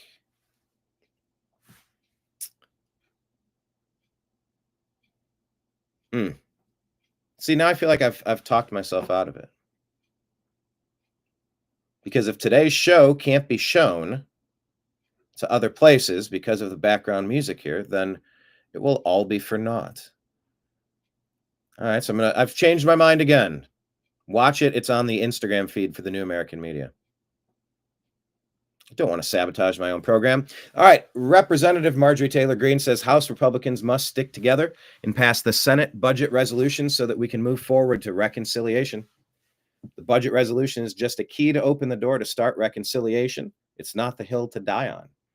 Reconciliation is the most impactful legislation we will pass with both chambers and without Democratic votes, and is where spending cuts actually happen. Okay. That's how Democrats accomplish their most damaging policy changes in spending under Speaker Nancy Pelosi. Now it's our turn. Reconciliation will be our agenda this time. Reconciliation will be energy, border, and tax laws, and more that are much needed to send to President Trump's desk. President Trump is growing our economy by bringing in nearly $7 trillion of business investment. I don't think that topic is getting enough. Let me change the aspect here. I don't think that topic is getting enough attention. I mean, it seems like every couple of days, the administration is bringing another group out to invest into companies that will employ Americans by building infrastructure in America. Seeking this out, making this happen, strengthening America. $7 trillion of business investment and using tariffs to generate revenue and establish fairness in America's dominance in world trade. We're renegotiating all of the trade. That's why Greenland is important. That's why Panama Canal is important. Some say that's why Gaza is important. Or Ukraine with Burisma. I mean, look, it's just, there's assets like energy. There are trade routes that are needing to be neutral. And look what happened to the Houthis. Houthi and the blown fish. They were pirates. They were attacking vessels, just trying to go past, not causing any harm to those people. Attacked in an unprovoked manner. That's an American core value. You should not be attacked. You don't attack people. It's pretty basic. Whether it's a kindergarten class or civil society, you just don't attack people. And so the pirates were handled. Opening up free trade. American dominance in world trade. Marjorie Taylor Greene continues. She says President Trump's reducing the size and scope of the federal government and cutting spending by getting rid of useless agencies like the Department of Education, cutting wasteful grants and government contracts, and with DOGE rooting out waste, fraud, and abuse. House Republicans need to recognize that President Trump's economic growth combined with smart spending cuts is the best way. America did not dig its own grave in just one legislative session. It happened over decades, and we must work together to steadily climb out of this hole. I hope we get back on track and get this done today. So keep your eyes peeled on the budget.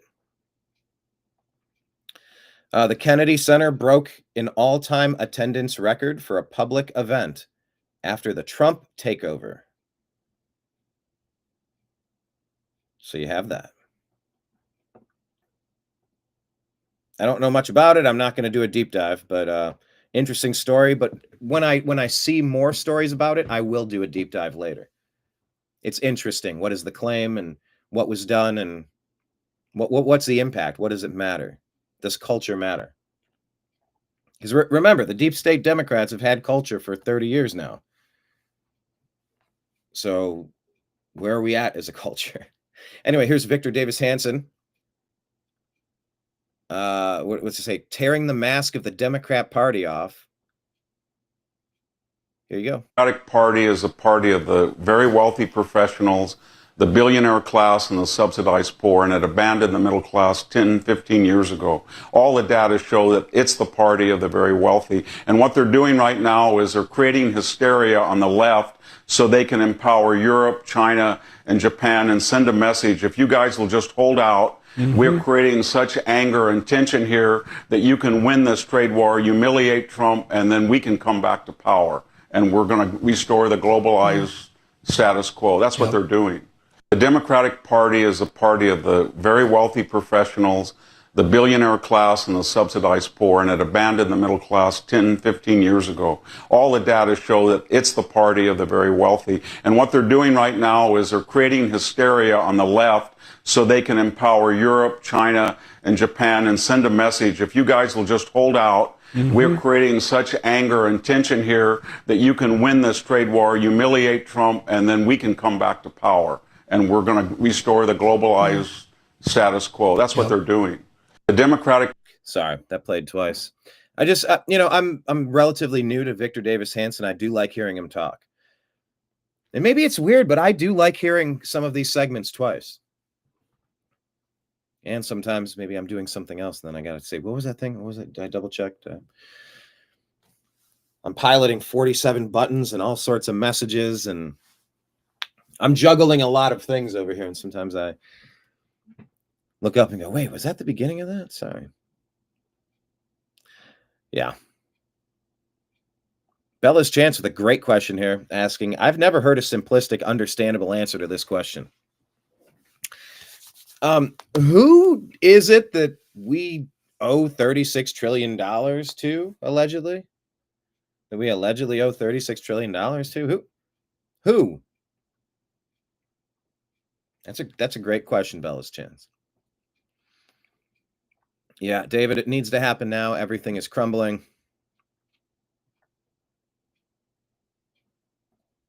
Was this? I was told you can have music if you consider it a reaction video. Yeah. Actually, I do have another YouTube channel, guys. It's I Like YouTube Just Fine. That's like my personal. So weird. I never talk about that. But like, I have my music on there with several different bands that I was with. And I did reaction videos. I've done a reaction video or two with Blake Wally. It's fun.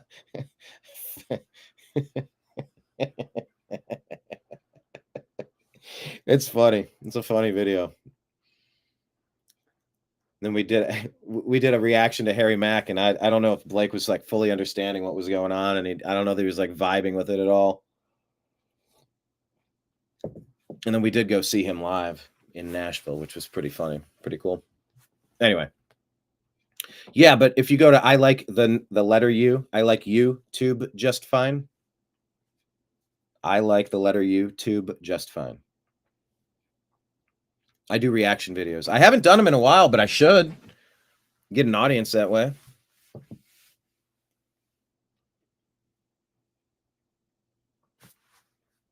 I guess that's how you do it. All right. Moving on. Victor Davis Hanson. Everybody. Hit like, hit subscribe. Thank you very much. Donald Trump. What's going on with the tariffs? What's the plan? What's the strategy? Can you work with this, or what are we doing? We have become so soft that we do not know how to make sacrifices anymore, even for 5 days. Let's review what just happened this last week. This was a test. We were just presented with our nation's version, our generation's version of the post-Pearl Harbor posters that went up that said, Uncle Sam, pointing at you, I want you for the U.S. Army. Trump wanted you to put America first and yourself second for a week. And most people couldn't do it. And I said the whole time, we have to weather the storm. Because if we had caved, we would have just endured all this market loss for no reason. But Trump, thank God, he held strong. And what happened? What happened? Oh, look, 75 nations said, hey, DJT, we got to make a deal on this. What's the result? Stock market jumped 7% in 8 minutes, 10% by the close of the day. Trump's he completely modernized the entire world against China. He mobilized everybody against him. He effectively added a 10% tariff to every single one of the countries you see scrolling right now, and they're happy about it. This is the art of the deal. If Trump had outright just imposed a 10% tariff on all these people, we'd still be in this slump. But he swung for the fences, bowed up, and then compromised down. And now most of the world, most of the modern production world, is thanking him for essentially taxing them 10% more. Folks, doubt Trump at your own peril, and I'll call you a fool. We have... I mean, look... It takes days to swing things out. My problem with Bondi, and I know that's contradictory to what I was saying earlier about Pam Bondi and Cash Patel and Dan Bongino. I know it takes a little bit of time, but you got to understand, we've been told that the things we've all been watching that everyone's getting away with to the detriment of everything, that it's under control. Hold on, trust us. There's a plan. Oh, is there? Great story, bro. Cool. Is there? Mm-hmm. Then when you see a lack of action, it's like, where is the action?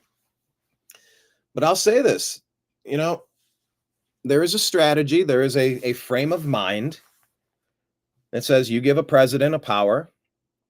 You put them in office. They've been here for a couple of months, and I feel like they've trimmed a lot of bloated, excessive spending, which never helps a country with anything. That was a pretty altruistic kind of thing to say, it's your money that's coming in here to give it to these places. No. If it's not essential, it's not coming here. We have to stop asking for so much from you because we're spending $36 trillion on a credit card but like Bella's Chance says, the credit card to who?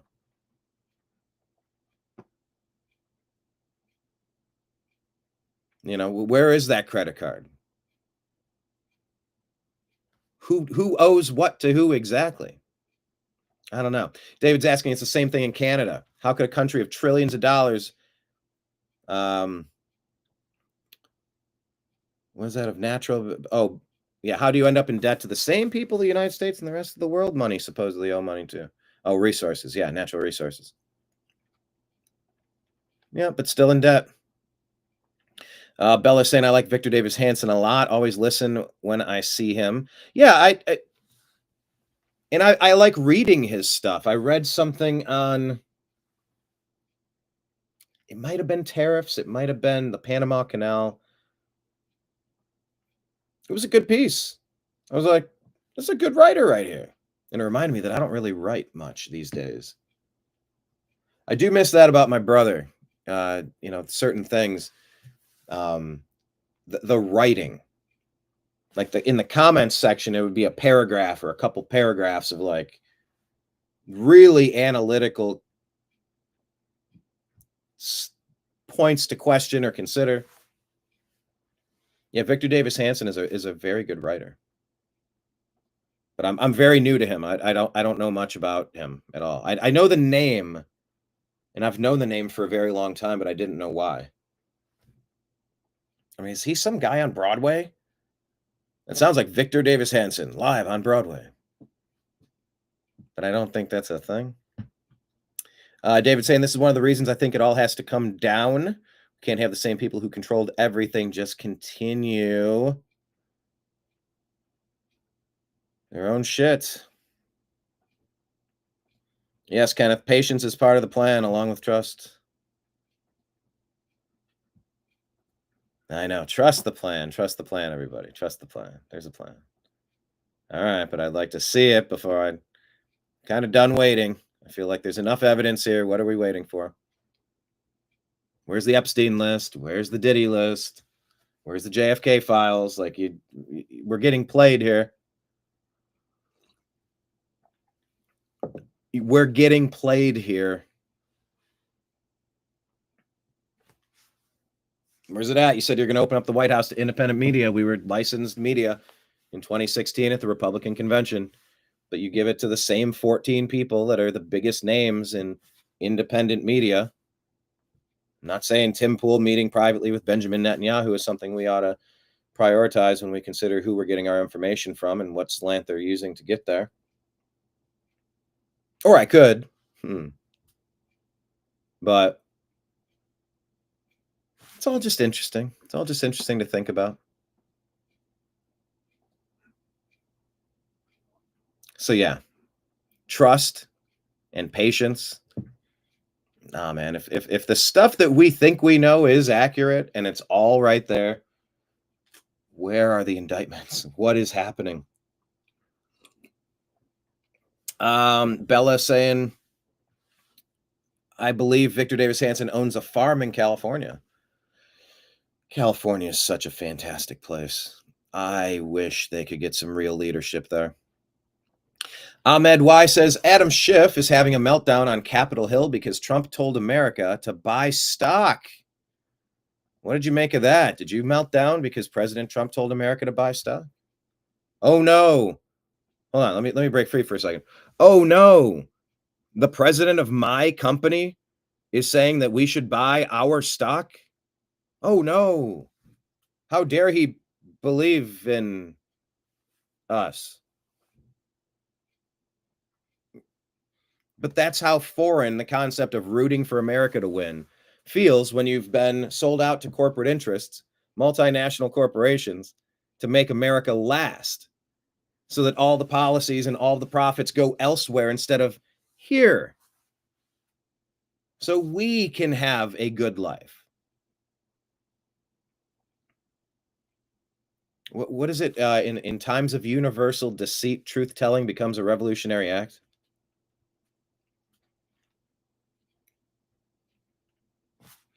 Maybe that's where we're at. But Adam Schiff is melting down because President Trump told America to buy stock. That's how desperate they are.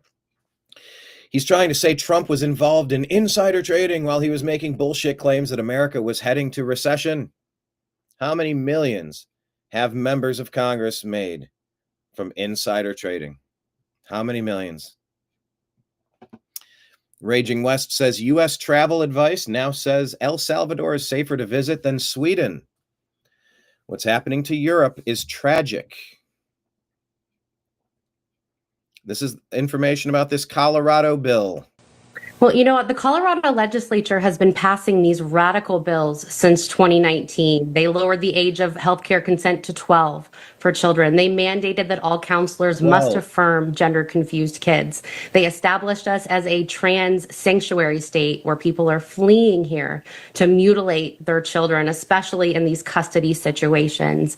And so, you know, Protect Kids Colorado stands behind parental rights and protecting children from the harms of wrong sex mutilation. children. But we've been fighting these bills for a long time. And unfortunately, they tend to pass. We have a radical supermajority, and they own every arm of our government. We have a radical AG, SOS, a governor.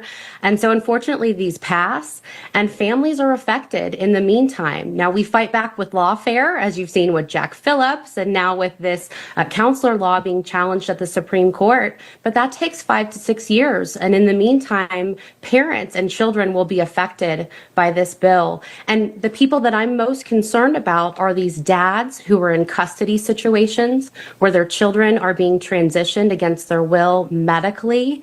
But it also opens the door for families like mine to have CPS weaponized against us. This gives license to the state to say that if you call your child by their birth name, that's considered coercive control or abuse, and it gives the courts the right to take your child away. Wow. Absolute insanity. I mean, I can't believe that this is happening in the United States of America.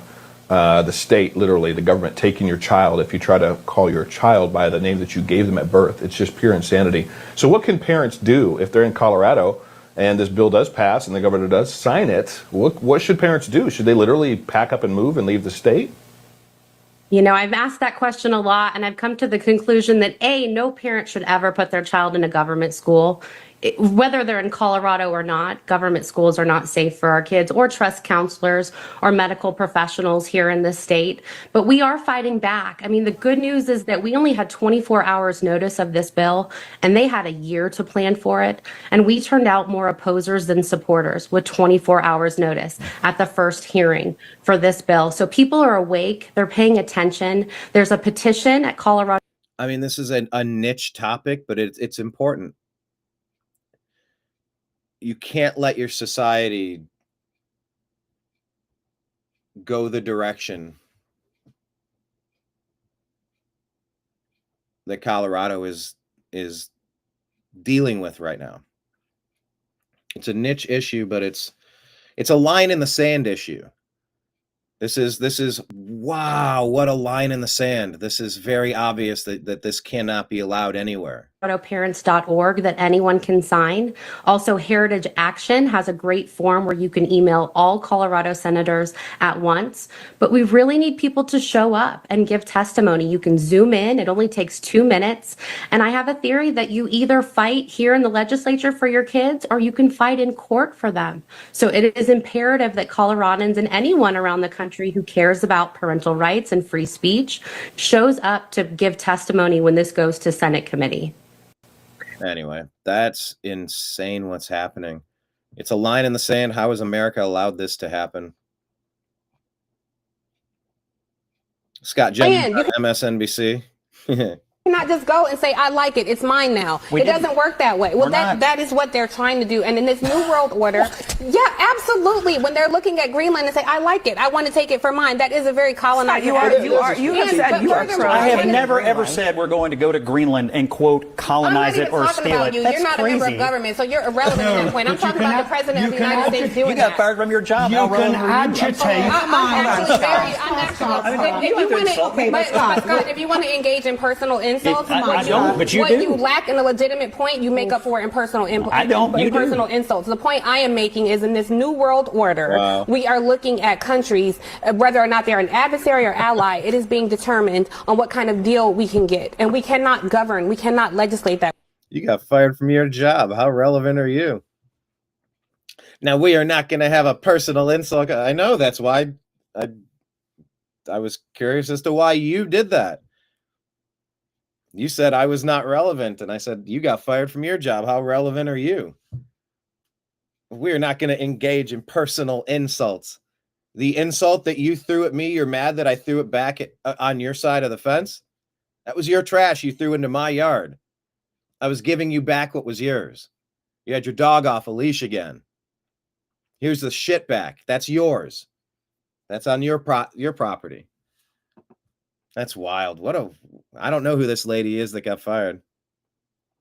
I don't care to, other than, wow, what a moment. That way, we are increasingly isolated on the world stage. No, we're not. So if you want to engage in personal insults, we're not if I were isolated. you, I would reserve that for your party, who is increasingly isolated. This our position outside of the United States. Land, you cannot just.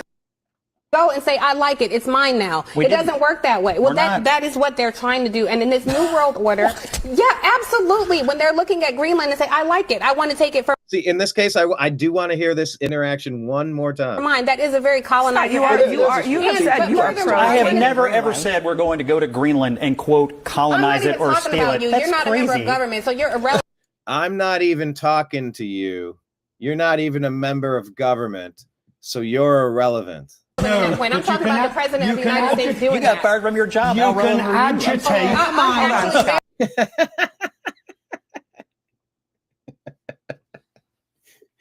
She didn't use the right word.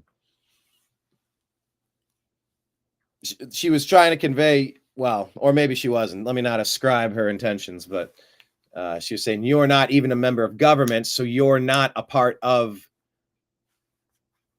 the group I'm considering here. I'm talking about that group, not you. I'm talking about them. But saying irrelevant was not the correct word. Let's guess. What was the word she was trying to say there? I'm not going to spend time on this. But what word was she trying to say there instead of irrelevant? Joey Mugniat. I don't know how to say this guy's name. Joey M.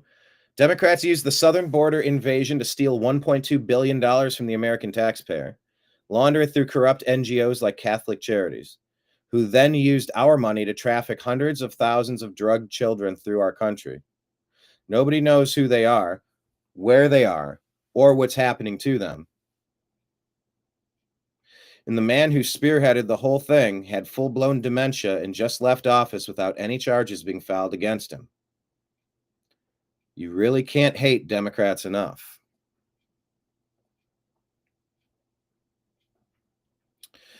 Grant Godwin. Oh, hang on. Am I in the right? Let me go like that.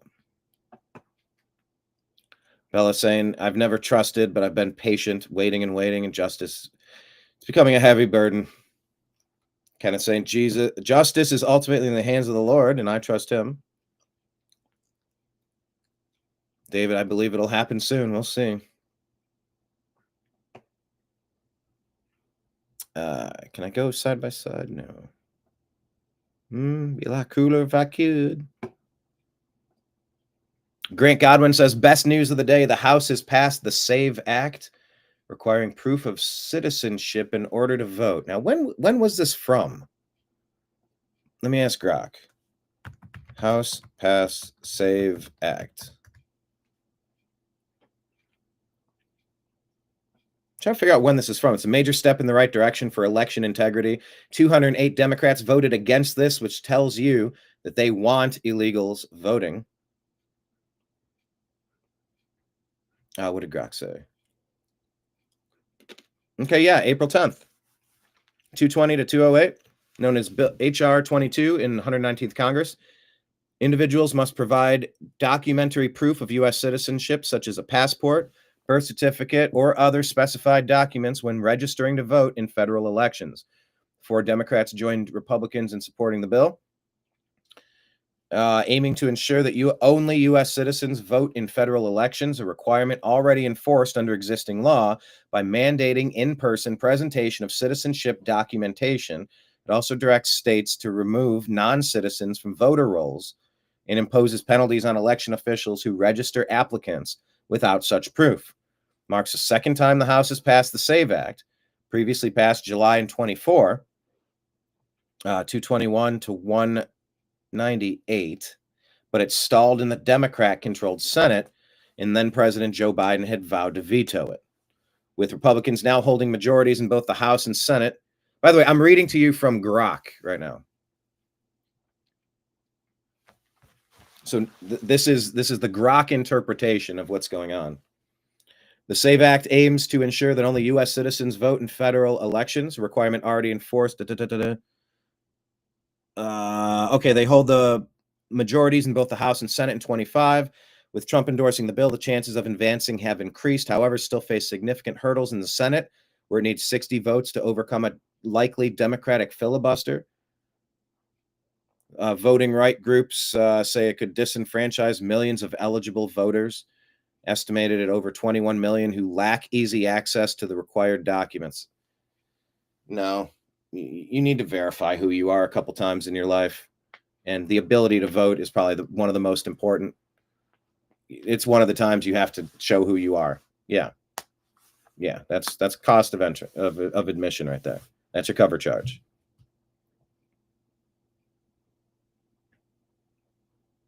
Anyway, while supporters maintain it's necessary to bolster election integrity. So that's what's going on. All right, cool. Now we got a little bit more background on this story. Keep your eyes peeled.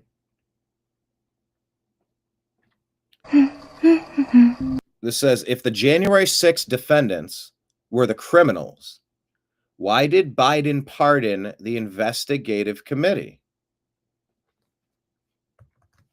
Great question button.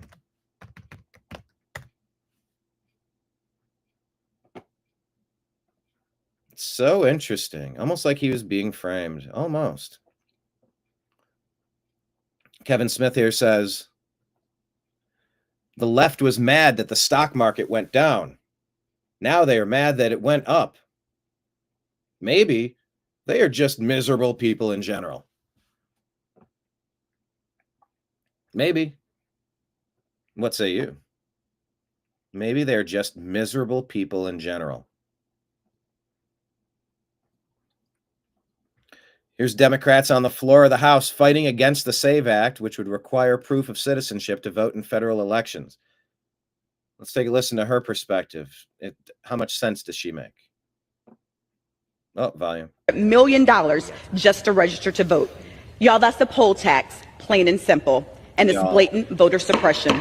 Voter suppression by any other name. Mr. Speaker, time has expired. could I yield The gentleman from New York? Yes, sir. I'd like to yield an additional 30 seconds to the gentleman is extended. The gentlewoman from Georgia, 30 seconds. Voter suppression by any other name is still voter suppression. This bill violates the 14th, 19th, and 24th Amendments, and is also every tenet of a free and inclusive democracy. I urge my colleagues to vote no on this disgrace of a voter suppression bill. Thank you, Mr. Speaker, and I yield back.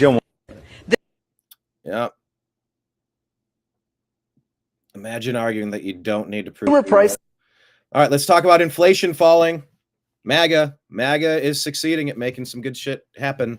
This is month over month. So this was actually a drop of 0.1%, negative 0.1%. That's the first time we've seen that since COVID. Year over year, the annual inflation rate was at 2.4%. This was also better than expected and a 6-month low, moving in the right direction. As far as why this happened, there's a few drivers. One thing that really played a role here, as you can see the trend here, the inflation rate dipping a little bit. One of the drivers was energy. The fact that gasoline prices did not move up like they usually do in the month of March, that really helped the inflation. Consumer. Look at that. Cheaper products mean lower inflation. Wow. Who would have thought? All right, David, to be continued. See you soon. I wonder if the children, David, do the children listen to the show? Now, that's a good question. How old are the children? Are they savvy enough to listen to a show like this? What type of show do we do? I don't even know what kind of show we do. It's not PG. Occasionally, I reach for the seldom used crayons in the box of words. I'll color with some choice words sometimes. I think the message is pretty good, though. I don't know what's more important. Anyway, take a look at this video. Did you ever see this? Footage released in early 2002 by Kevin Wesley showing a new angle of the second plane impact on 9/11. I'm not entirely certain what I'm watching. I've seen this before. So this is the moment it went from an accident to an attack. One up here.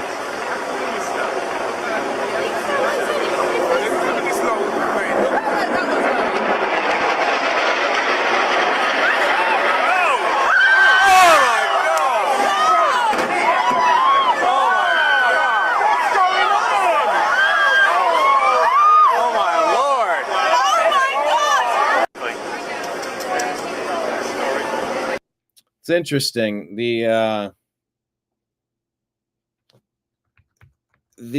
isolated, I'm going to type this, the isolated audio tracks of what people are saying sounds completely fake.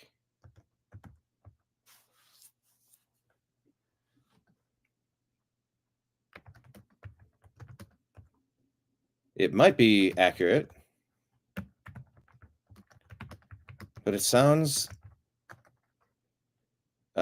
sort of like, here, let me just let you hear it. Listen to what the people say and what the reaction is afterward.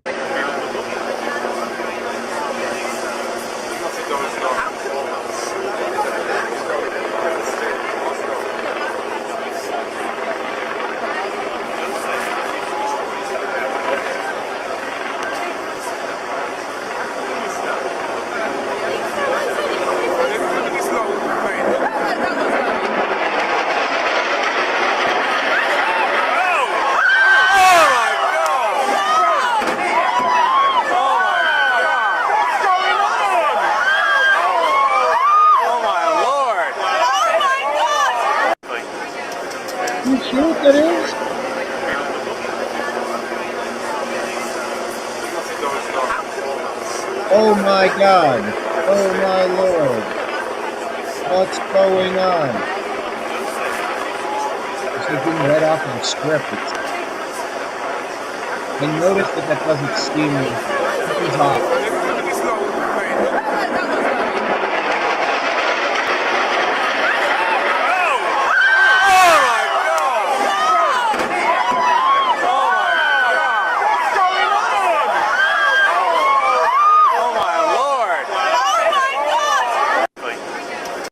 It sounds like something I've recorded.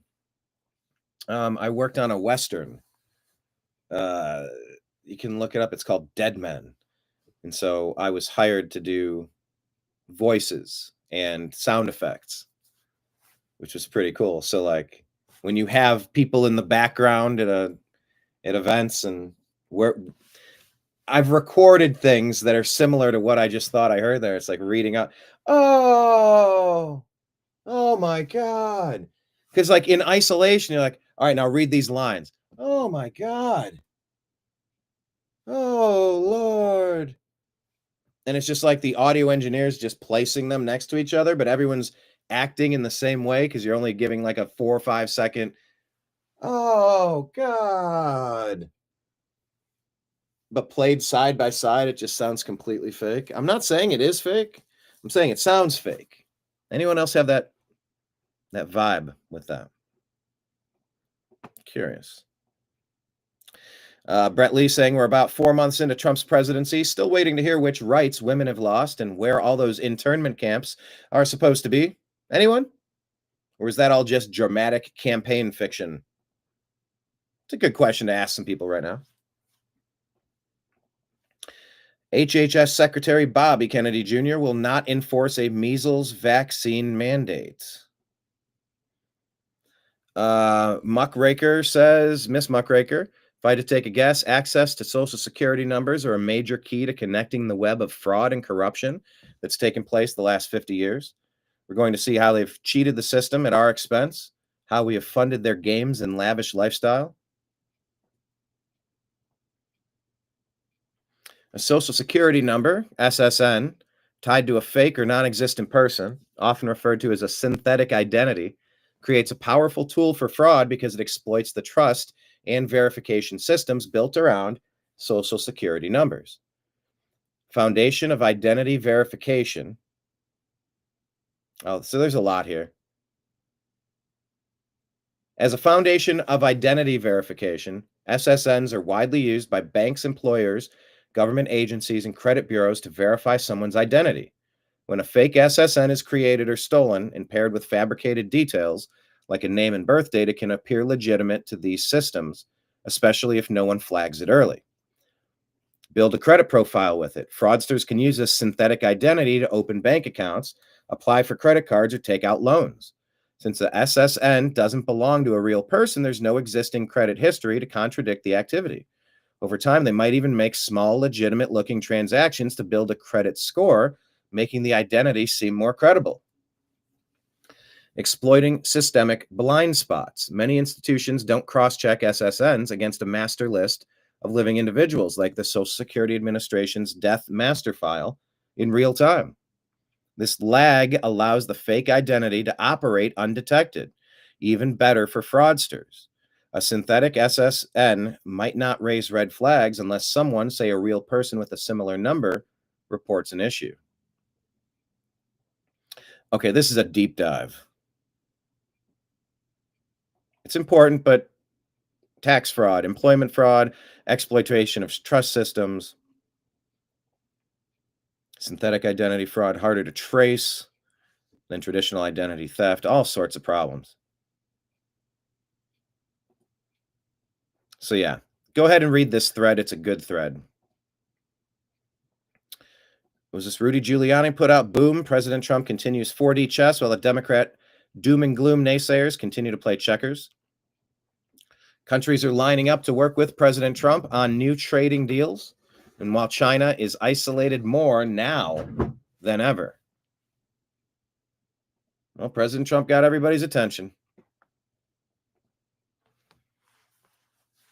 Watching Yahoo Finance being forced to publish this in the wake of Trump's inflationary trade war is pure gold.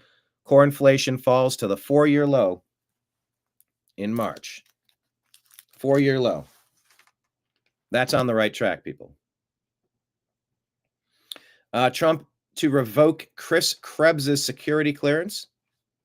Orders a Department of Justice investigation into the role of stolen 2020 election allegations. Here's Anna Paulina. Let me go like that. Anna Paulina Luna. Mr. Safdar, would you also agree that the FDA can send armed agents into Amish dairy farms, but they are not keeping toxic Chinese-made face washes out of our stores? Congresswoman, thank you for the question. I neither work on anything related to food products or face washes. So Got it. Does anyone on the panel have an answer to that? No. Okay. For context, here's an article that I'd like to enter into the record, Mr. Chairman. Okay. That objection's ordered. The FDA was raiding Amish farms over raw milk, which, to be honest with you, is pretty absurd, given that the FDA has dropped the ball on many other things that are actually causing cancer.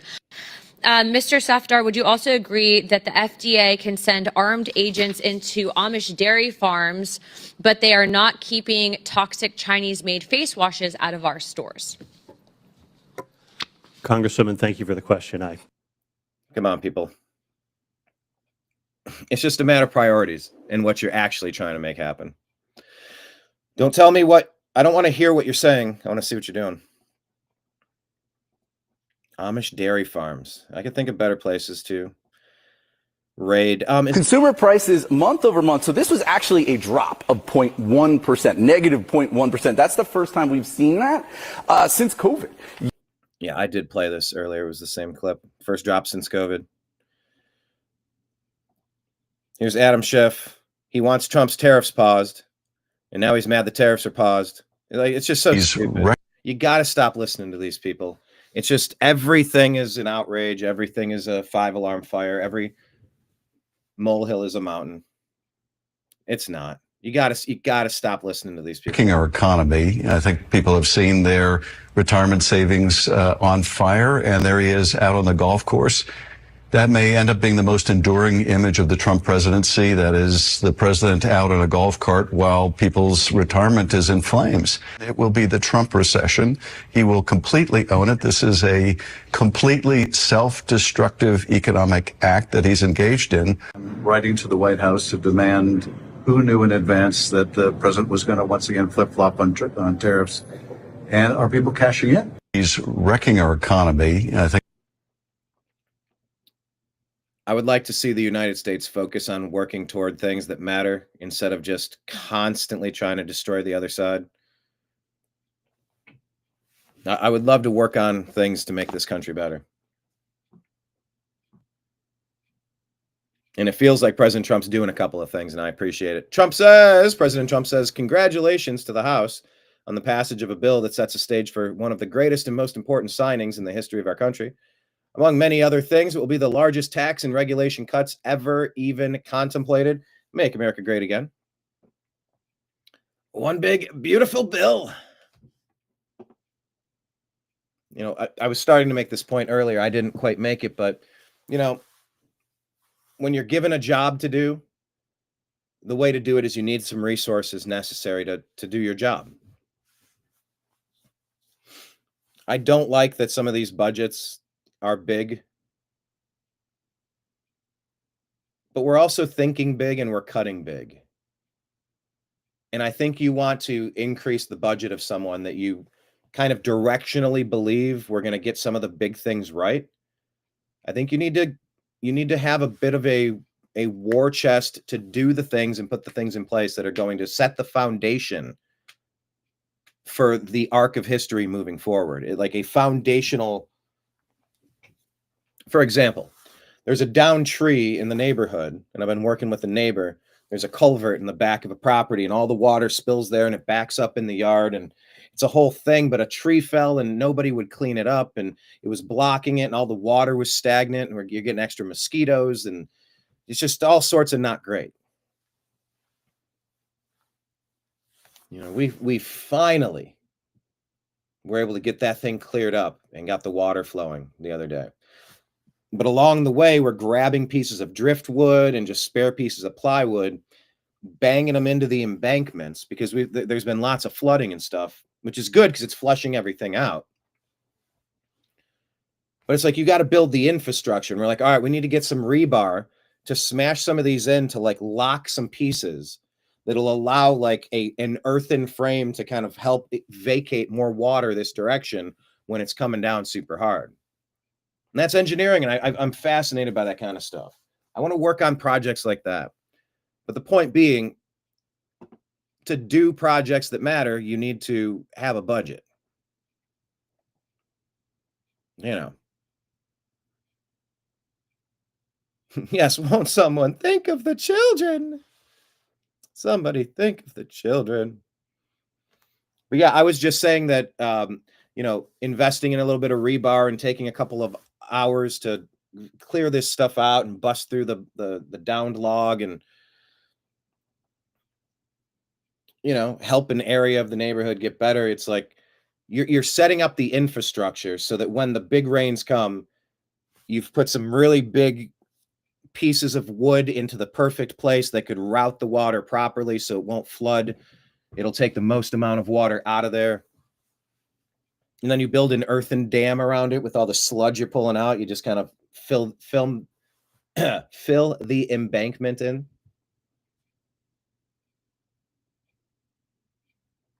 But whether you're cleaning up a mess that wasn't your fault, like that's not my fault. It's not my neighbor's fault. It's just a situation we're dealing with.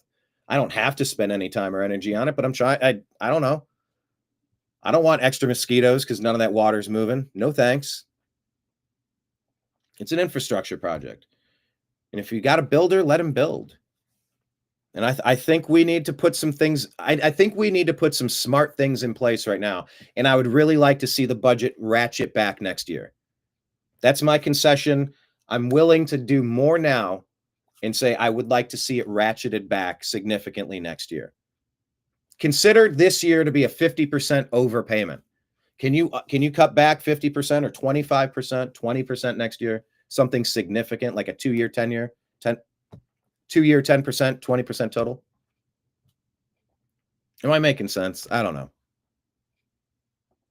I'm willing to be okay with more spending now, but I'm going to ask that there's more cuts next year.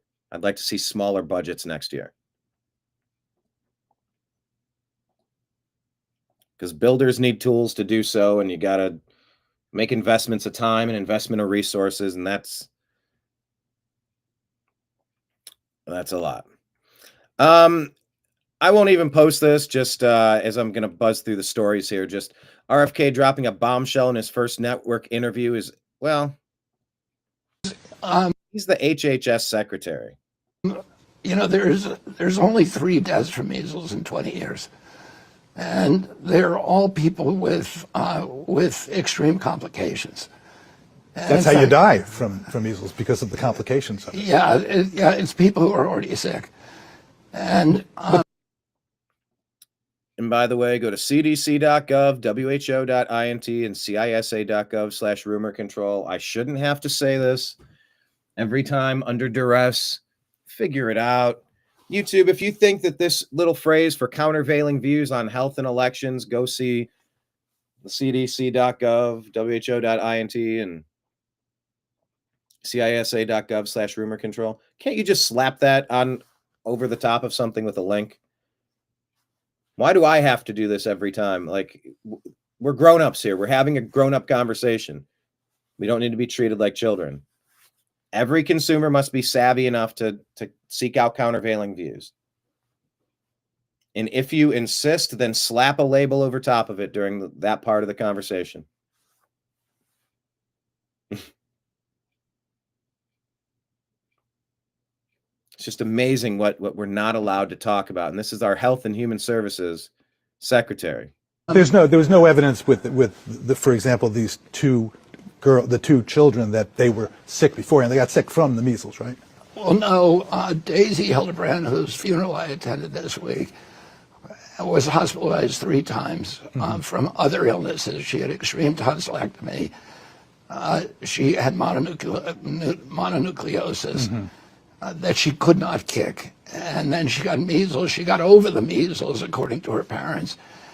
And according to the medical reports, I saw a report on it today that the thing that killed her was not the measles, but it was a bacteriological infection of her lungs. She was graft positive for strep bacteria in her bloodstream. Right. But what kills you with measles, of course, is you have the measles virus. You measles and you get pulmonary illness. Yeah, you get pneumonia, and because the measles damages the lungs, and then the bacteria get in, and that's the secondary infection. But it's the measles. But you came out. So you know what? We do a pretty good job. We do a very good job at controlling the measles in this country, and although the numbers of measles cases are now around 640. Those numbers will continue to grow because you're adding old cases to new cases. And there's a long incubation period of 10 to 14 days, so you don't know who's out there spreading. Well, no, but you're counting all the old cases where people have already got. But there are also people infected today who are traveling, and you don't know who they're infecting, right? But the point I'm making is, this guy is really well coached. He is trying to steer the conversation at every turn into little quips about reframing. This guy's reframing every single opportunity here. Is that the rate of increase has substantially decreased. So we are successfully controlling it. I mean, I'll compare it to Europe, where they've had now 127,000 measles cases compared to 840 here, and they've had 37 deaths. So you ask, why are we still having measles? We're having measles we're always going to have measles, no matter what happens. As the vaccine wanes very quickly. Well, I guess the issue here is, and I'm sorry. There's only 3 deaths from measles in 20 years. And they're all people with extreme complications. That's how you die from measles, because of the complications of it. Yeah, it's people who are already sick.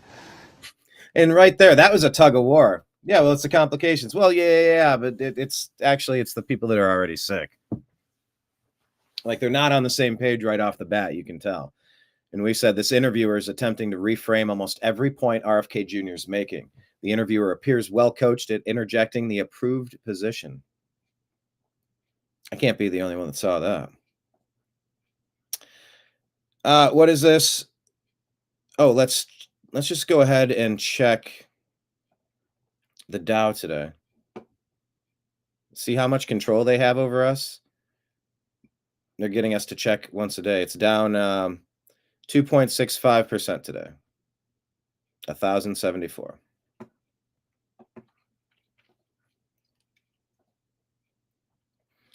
Yeah, the Dow did soar 2,800 the other day. 125% tariff increase on China. Trump called it out and fixed it. $2 billion day in trade revenue, 75 nations calling to make deals. We're renegotiating everything. It's a one-stop shop, he said. And a lot of it is like, hey, we can do this for you. We'll work with you. Hey, do you want us to invest a little bit into your country? Like maybe we could find a joint project and team up. You want to team up? Plus, it keeps our country safer because we're connected through mutually beneficial trade deals or mutually beneficial business arrangements. That's what they're trying to do with the rare earth minerals in Ukraine. It's like if we have a physical presence and a financial presence, you know, you can negotiate in business terms behind the scenes. But yeah, we're a one-stop shop now, according to Trump, and it's like let's renegotiate everything. Let's talk about all the things. Let's reevaluate where we are. How can you help us? How can we help you? Give me something, give me something. What can I give you? What can you give me? How can we both help each other? It appears to be very interesting having a real CEO running this country. Yeah, Trump said markets were getting yippy. It isn't chaos, it's chess. You don't always go through the wall. Sometimes you go under, over, or around it. That's leadership and flexibility. Tariffs are more than economics. They're surgical strikes in a monetary war. Under Trump, China is punished for playing dirty. U.S. factories and chip makers are returning strategic reserves like Bitcoin are growing. Wealth and production are coming home. Yeah, 36 trillion of debt didn't appear by accident. Open borders equal national security and economic collapse. Foreign powers, especially China, exploited us for decades, but not anymore. Fair trade, economic sovereignty, global power realignment, and a future defined by American innovation. This isn't just a tariff story. It's a blueprint for restoring America's economic throne. Thank you. That's a well-rounded way to just...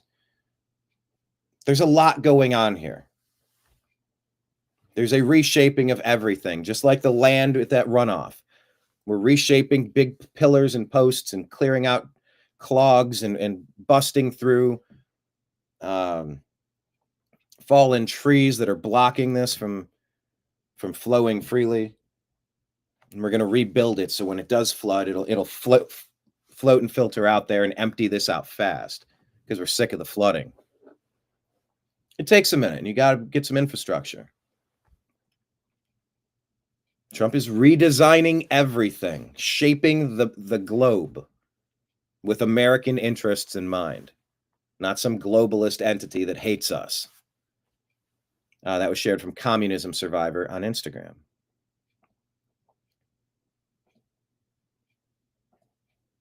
Theo Vaughn has thoughts. Do you agree? Oh, here, check this out. We're about ready to show you. Oh, there we go. Some Theo Vaughn comments. But our question is, do you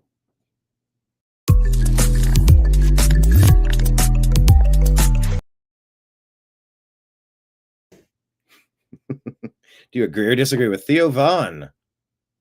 Because then you also wonder, like, what, like, if there's Israeli influence, because that's a big thing now. Like, how much Israeli influence is there in like American politics? You know? Oh, there's a lot. Yeah, and it seems to be a ton. I feel like America's just like, it feels like we're just owned by Israel. You know, and we just never knew it. I thought we owned them. That's what I thought. Uh-oh. But uh-oh. Mark Normand is one of the best comics out there. You got to go see him. It is a great show watching him. But do you agree or disagree with Theo? Yeah, Mark Normand is a great comic. Donald Trump says, great news. The big, beautiful bill is coming along really well. Republicans are working together nicely. Biggest tax cuts in U.S. history, getting close. Donald John Trump.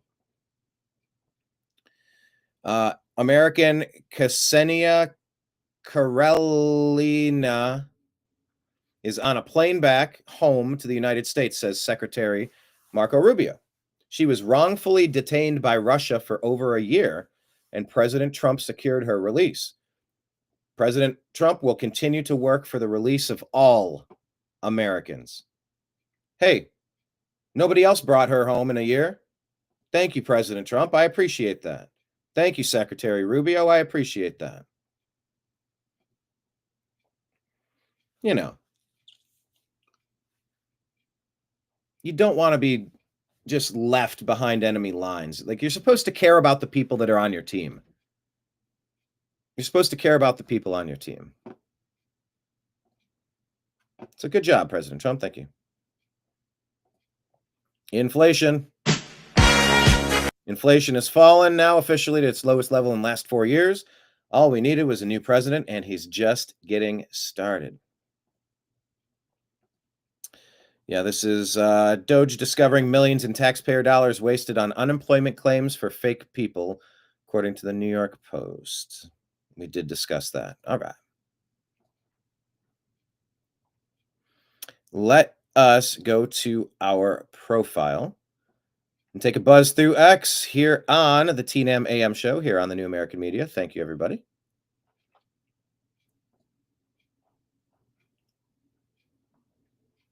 Could you pass me that joint project? I must have said joint project. Yeah, probably talking about Ukraine and business deals, rare earth minerals. A joint project. All right, let's share this. Say it ain't so. Weezer bassist Scott Schreiner's wife has been shot by cops and booked for attempt. How do I get this off the screen? Jeez, pop-ups. Yikes. The wife of Weezer bassist Scott Schreiner was shot by cops and booked for attempted murder. The Post can confirm. The incident went down Tuesday in the Eagle Rock neighborhood of Los Angeles.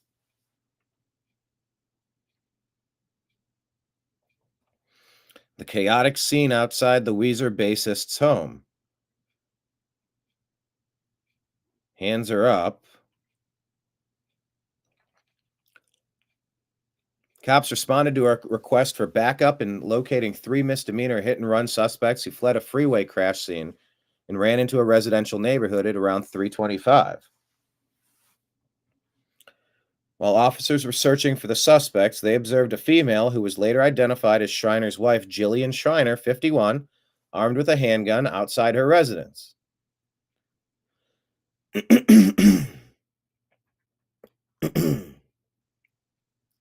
Police say they yelled for her to drop the gun numerous times, but she refused. Jillian then pointed the handgun at the officers, and they opened fire, according to the press release.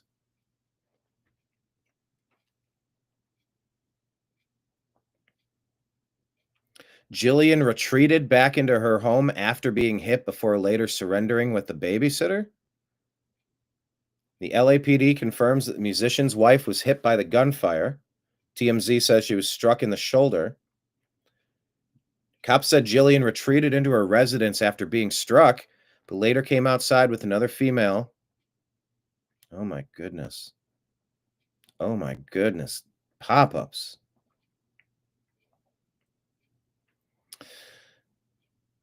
But later came outside with another female identified as the family's babysitter and taken into custody. The self-described rock wife was transported to a local hospital, treated for non-life-threatening gunshot wound. They recovered a 9mm handgun from her home. She has several photos at the firing range. Jillian has since been booked for attempted murder. No officers or any of the community members were hurt during the incident, and Jillian was not involved in the earlier hit and run. So she was armed and something, you know, sometimes when people start yelling at you and they've got guns,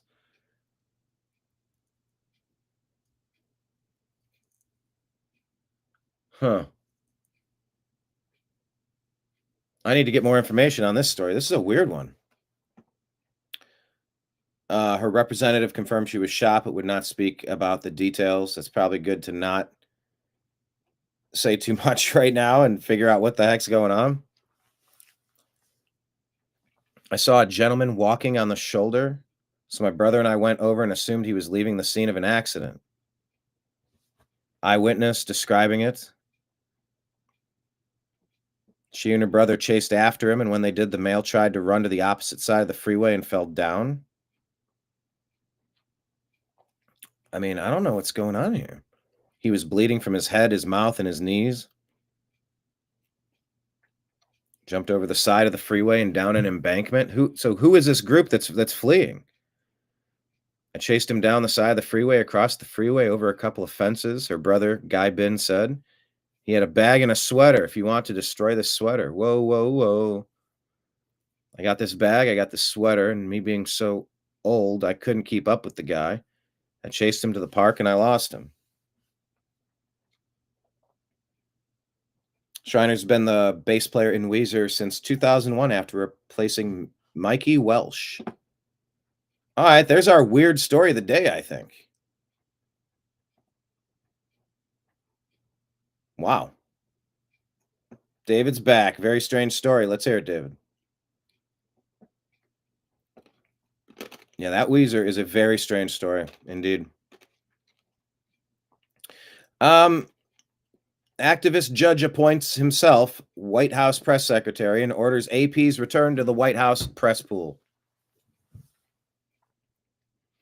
So, Judge Trevor McFadden of the D.C. Circuit ruled in favor of Associated Press, ruling that the White House could not revoke their access to the White House press pool, claiming it violated the First Amendment. And the joke is, an activist judge appoints himself the White House press secretary and orders the AP to return to the White House press pool.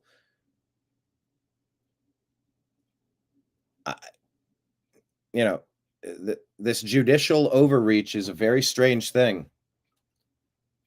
It is a very strange thing.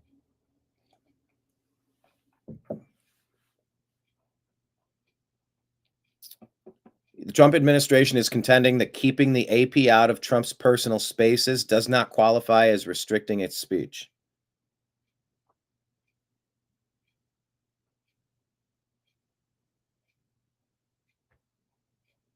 Yeah, that's presumptuous to think that you're owed that access. That's not a restriction of speech. It's a weird one. Todd Starnes says a federal judge said President Trump must reinstate Associated Press access to the White House. That doesn't mean they're going to get called on for any questions, though. AP is nothing more than Associated propaganda. Here's something the Associated Press, they say, why we will lowercase white. AP style will continue to lowercase the term white in racial, ethnic, and cultural senses. This decision follows our move last month to capitalize black in such uses. We consulted with a wide group of people internally and externally around the globe and considered a variety of commentary in making these decisions. There's your Associated Press. That is a strange stance to take. Imagine separating people by their race like that. One group is human and capitalized, and another group is not.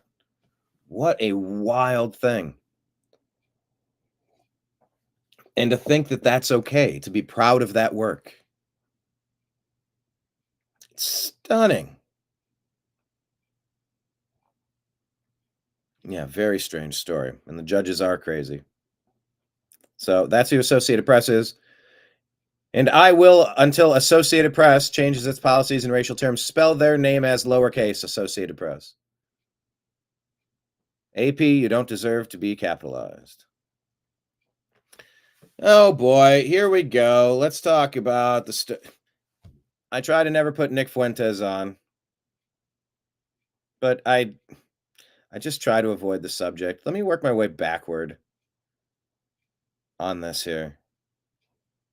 I think it's from here. Follow us at American_media_.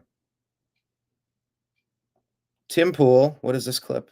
For one where he says, what is it? Nothing matters but this. He was at a school event at the wrong team's tent with a knife.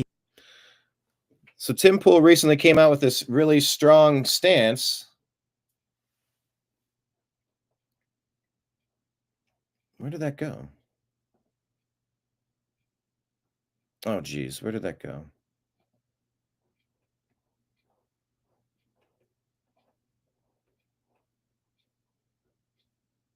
With the twin killing. with the track meet stabbing. Tim is now coming out with this really interesting take. One where he says, so here's a question of the day about Tim Pool. Trying to find out if you agree or disagree. So here's the type in the comments. You agree with Tim Pool or disagree with Tim Pool?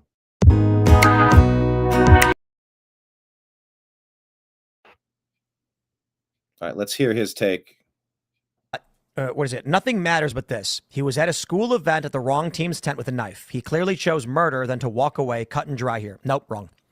Imagine you are invited to a party at someone else's house and you are legally carrying a firearm. And then a fight breaks out and or like an altercation breaks out between you and some guy and, you know, there's drinking involved or whatever. I'm not trying to make a one-for-one scenario. I'm trying to create a potential scenario separate from this one with similarities.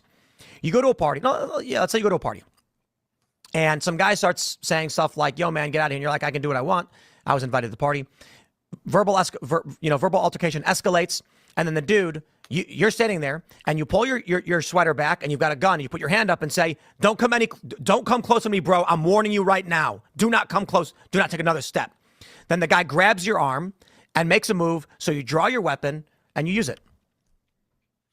Okay, make the argument. You have no right to defend yourself when you're being attacked by a guy. Make the argument. By all means, go ahead and do so. I ain't going to do it. I don't know the circumstances. You can argue that you're in a place you're not supposed to be. You can argue it's that guy's house. One of the main questions I have is, did the person leave and come back? Was any property being withheld? Was his backpack tossed? Like, I don't have enough of the details. What is the eyewitness testimony saying? You can see how defense attorneys are trying to craft a narrative, and I'm just trying to find out what actually happened. Just trying to find out what actually happened. But does something rise to the level of lethal self-defense? I mean, people said that about Ashley Babbitt. Tiny little veteran mother. Did she need to get shot in the neck at that moment? Was that an escalation of force? Was that necessary? And being told, get out of this tent. I get to defend myself with my life. And stab someone to death because you were told to move out of a tent. I'm going to have a hard time making sense of that one. Yeah, that was lethal self-defense. No, it instigated it. I don't know. But it sounds like Tim has taken the Carmelo Anthony side of the story. And it doesn't matter. A guy can invite you into your neighbor could be like, come on over, brother. And then if he gets physical with you, you can defend yourself. And then what? The police are going to be like, well, you were in his house. And it's like, yeah, you invited me in. It's like, the door was open. And so anyway, we said the fact is, we don't have all the information we need to form an opinion on this case. It doesn't feel like the need to use deadly force was called for based on the information that we've seen, but let's paint the full picture before forming a solid opinion here. I stand by that. There's details. Let's put them together. I don't know. All right, Chief Trumpster here is saying that Israeli Prime Minister Tim Pool is compromised, is what they're saying. Following a report that Israeli Prime Minister Benjamin Netanyahu tried to push back against anti-Israel trends in the right-wing media world by holding a briefing on Monday in the Blair House for podcasters and other media figures, sources in the meeting told Jewish Insider on Tuesday. Among those in attendance were podcasters, including Dave Rubin, Tim Pool, and former White House Press Secretary Sean Spicer, writers Bethany Mandel, and David Harris Jr., influencer Jessica Krause, commentary senior editor Seth Mandel, and Federalist editor-in-chief Molly Hemingway. How much influence is occurring here to these sources? What's occurring? Are there deals being cut? What is this private meeting about?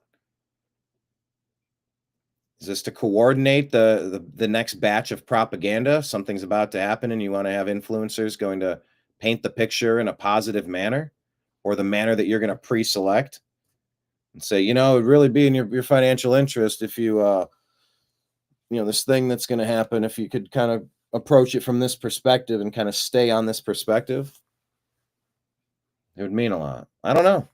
For one where he says, don't know. Tim Pool says, I'm confused by this story. Are we against self-defense now? Because Jacob Wells put this out and said people are mad about our stance to allow Carmelo Anthony family have a Give, Send, Go campaign. And I get it. It's a horrible situation. There are even calls for a boycott, but because I know similar scenario will happen again, blah, blah, blah, blah, blah.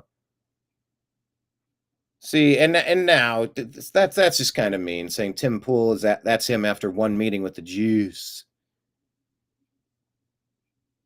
I don't know, Leonardo, Johnny. That's a little harsh. Look, far be it from me to actually come to the defense of Tim Pool. Not that he asked for it, not that he deserves it, not that he needs it, not that it matters. But yeah, when it was Kyle Rittenhouse, I want to see different angles. I want to understand what happened. When it was George Zimmerman, I want to know what was the story.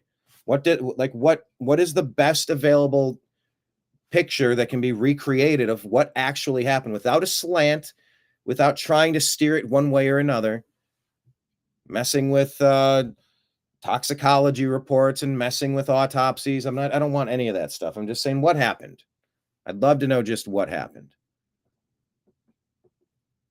I probably thought differently about this story 4 or 5 times, depending on if certain parts of this story are in a particular way. I'm going to feel about it a particular way.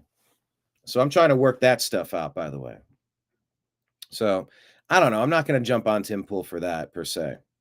But let's go ahead and take journalism and calling out the. There we go. Why does the Tim Pool meeting with Benjamin Netanyahu story matter? Well, let's take a listen to why it matters that Tim Pool is meeting with Prime Minister Benjamin Netanyahu. Tim Pool, a man who built his reputation on transparency, anti-establishment journalism, and calling out the media elite, admitted that he sat in a private meeting with Israeli Prime Minister Benjamin Netanyahu under a little-known confidentiality agreement called the Chatham House Rule. Watch this. Last night I wasn't here. I got late word that I was invited to a private roundtable meeting with Prime Minister Benjamin Netanyahu. It was under what's called Chatham House rules. For those that are not familiar, this means that you cannot reveal anybody who attended, nor attribute anything to any one individual, as they can deny it, and they would. However, what I love about what the White House is currently doing, when you bring together a bunch of influencers and podcasters who don't know much about journalism culture, whatever you want to call it, not that we respect it tremendously, most people didn't know what Chatham House meant. So with all due respect, it's funny because they bring us into the Blair House, which is where Netanyahu was staying. And immediately people are walking around with their cameras, their phones up. They actually took our phones from us. And I legit thought they would maintain Chatham House rules, meaning you can't quote the prime minister, you can't quote his officials and the other people who were there, but you can report what was said generally. If you wanted an official quote on a specific matter, you would then ask an official once the meeting was wrapped, and they'd provide you the exact quote. Or they would just say outright, like, we ain't putting our quotes on that one. Okay, so this should alarm you because this wasn't just a conversation. It was a controlled environment curated by a foreign government with the explicit purpose of shaping how you, the audience, see the world. And the people who agreed to this meeting weren't diplomats. They weren't intelligence analysts. They weren't even traditional journalists. They were independent journalists and influencers, the people you trust because you believe they aren't controlled. And now they are. So what is the Chatham House rule? So let's pause and explain exactly what this rule is because the devil is in the details and most people have never even heard of it. So the Chatham House rule was created in 1927 by the Royal Institute of International Affairs in London, aka the Chatham House. It was designed to encourage open, honest dialogue during times of war or diplomacy or instability. So here's the official definition.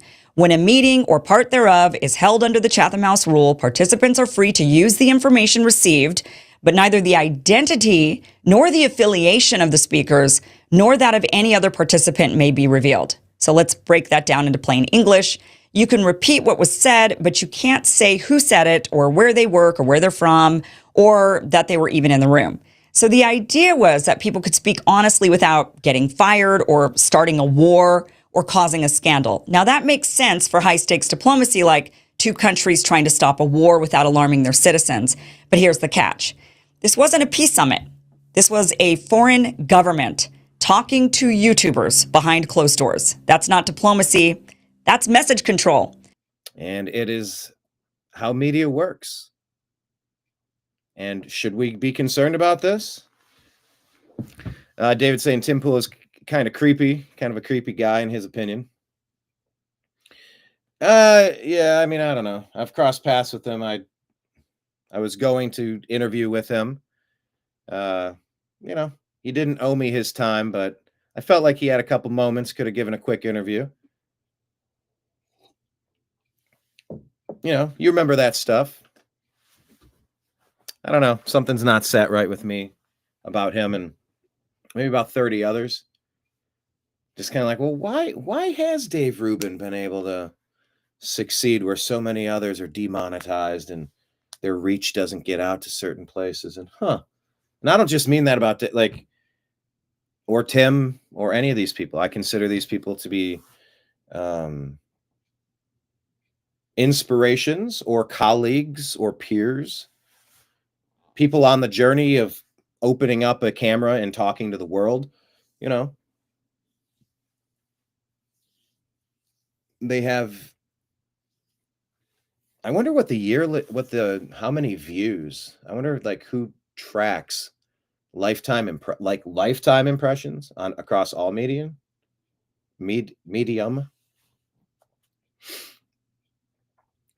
Yeah, but they've been very successful at doing what they're doing. And now you get these meetings and it's like, all right, you understand the reason why people would want to have meetings. You understand the reason why people would want to, what do they call it? They'll say, permission to speak freely. They'll ask, do I have permission to speak freely? You know, but you don't want what you say coming back on you to mess up. Like, it's like, just come on. Like, let's not weaponize some of this stuff. Let's not be silly about it. But what would the purpose of this be? And if you're not there to interview him, why the private meeting? It feels like it's, well. So here's the hard truth. The Chatham House rule was never meant to be used by journalists or commentators or anyone whose whole brand is, I tell you what the establishment won't. Because the second someone in media agrees to keep a source secret, not for safety, but for strategy, they stop being a watchdog and they become a guard dog. And that's exactly what happened here. Now, according to reporting from the Jewish Insider, which, by the way, Tim Pool called fake news while also admitting it was mostly accurate, this closed-door meeting happened at Blair House, which is the official guest house of the U.S. president, right across from the White House. So who was in the room? On the influencer side, you have Tim Pool, prominent YouTuber, Dave Rubin, also a prominent YouTuber, former press secretary Sean Spicer. All right, I read you some of that. Just check out the full report. It's right here. That's a few minutes of this here. Kim Iverson. It's on our X feed. Tim Pool, when asked about the USS Liberty, is this accurate or is this doctored? Dude, I'm concerned with having American aircraft carriers over there. Like, what I keep being told about the USS Liberty. That's something with the Israeli government. No, you should. No. Wait. You should be careful about that. Allegedly, the Israeli Air Force jet fighter aircraft. I mean, they did end up paying out the American government. So I'm concerned, like false flag operation, like a missile comes out of Gaza and hits one of our aircraft carriers, but it was actually an Israeli missile. Well, I don't want. we should get out of there. It doesn't. But let me stop you there. It doesn't matter where the missile comes from.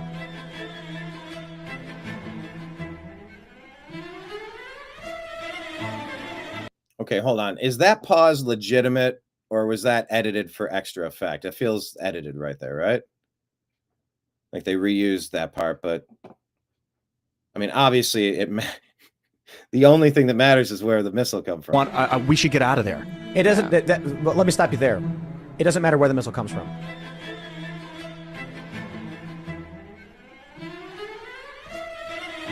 That had to be edited. That's weird, huh? Holy shit. Dude. Anyway, you know, Tim Pool's in the news, so people are trying to bring up different topics here. Okay, here's a nominal. Oh, this was from that was from a year ago. Tim Pool telling his guest that he has Israel derangement syndrome. Yeah, and for sure. But Israel is intentionally dragging us into this war, and also Israel has.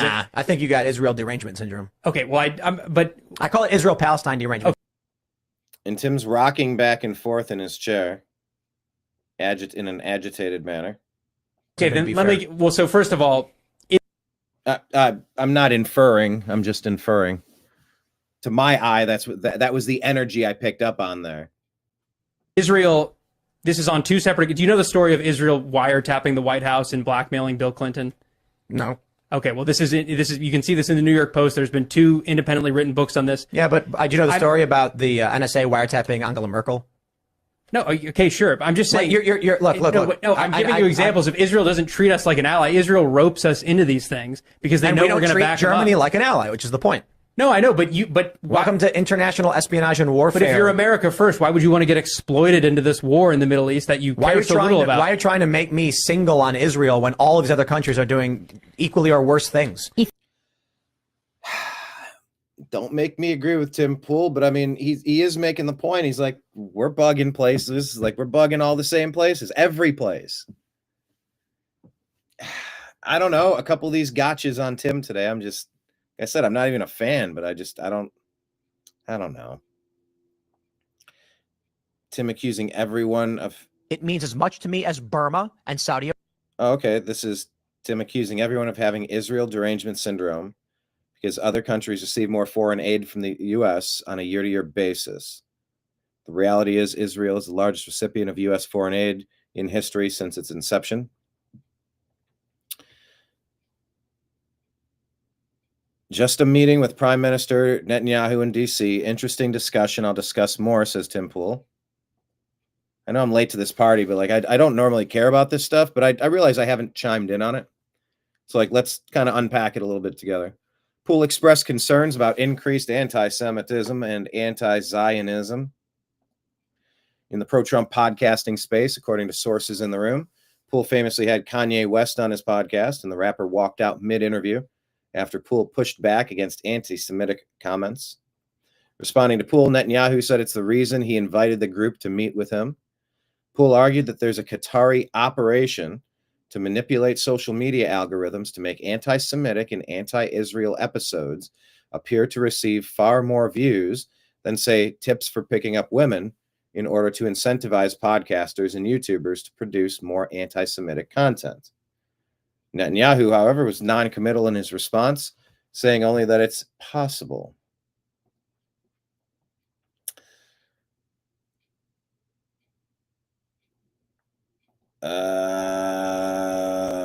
Calling out Tim Pool for cozying up to Netanyahu, according to, was this Etherwave? For years, Tim Pool said he wouldn't have me on his show because I'm not relevant. He said he wouldn't have me on his show because my fans keep asking me to have him to have me on the show. He said he wouldn't have me on the show because he's afraid that I'll say something that'll get them banned. For years, he's gone through, how many different excuses has he cycled through? By the way, I don't know how anybody can succeed going through the minefield of YouTube if you're going to have any relevant conversation. This constant tippy-toe walking around AI-generated misinformation, flag claims, and copyright strikes or suspensions. I mean, you could say that people like Tim Pool have perfected the art of not using certain keywords that don't get you certain extra attention. And that's why he's one of the few people that succeed on platforms like that when they're discussing modern issues. Or you say they're receiving favorable treatment because they're part of the approved voices you're allowed to monetize on that site, and that you'll allow organic growth. You'll recommend them to other people so other people will check out that type of content. Why he won't have me on the show.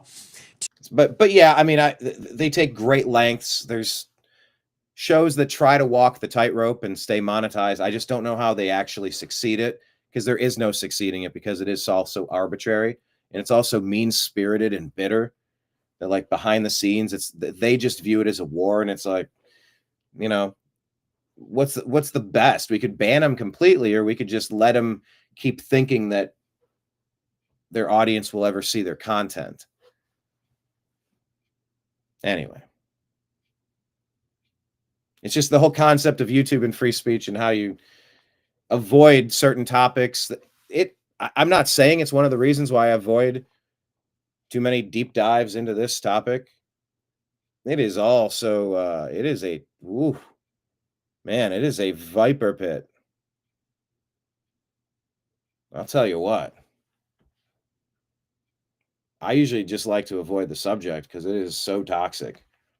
I don't enjoy covering.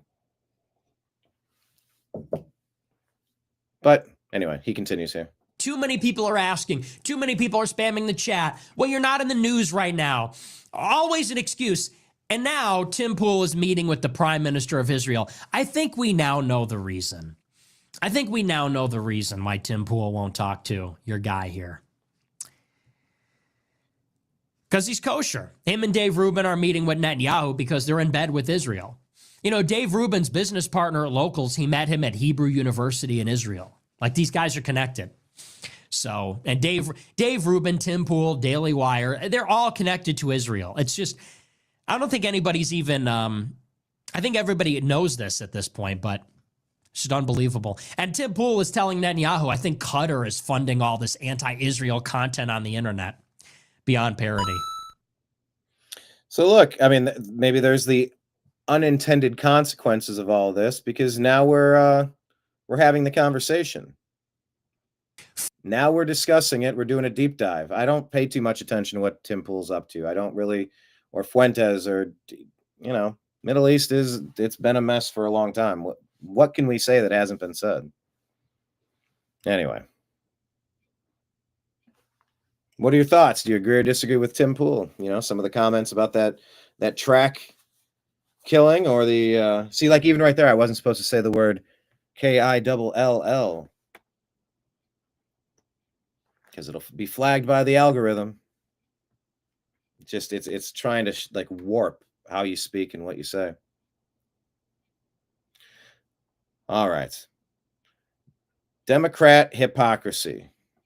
I don't think Democrats even have any idea what they're fighting for at this point. They went from praising Elon Musk and absolutely everything he did and pushing this agenda that we should all own electric vehicles because they're better for the environment, so much so that states like Washington and California have made it that by a certain year you have to own an electric vehicle. Now they are burning Teslas with no consideration at all what the lithium battery fumes could do to the environment. It's almost like they actually don't give a shit about the environment. All they want is that you either side with them or they're going to burn your shit to the ground. Mass destruction, which is exactly what the left is doing by burning Tesla vehicles in the street and setting fire to Teslas at the dealership, is intended to cause fear and intimidate people and influence government policy. Now, there's a term for this, and I can't think of it as somebody with the degree in counterterrorism. What is it? What is it? Oh, domestic terrorists. These people are just domestic terrorists. I don't. They are. Giorgia Meloni, the Prime Minister of Italy. Is this dubbed so we can understand it? If not, I'll have to pass it. Today, when Trump, Meloni, Milei, or maybe Modi talk, they are called a threat to democracy. They're called a threat to democracy. Oh, I like her. Good. She's on the team. She's on the team. She knows the playbook. Let's go. Let's get to know your global chess pieces, everybody.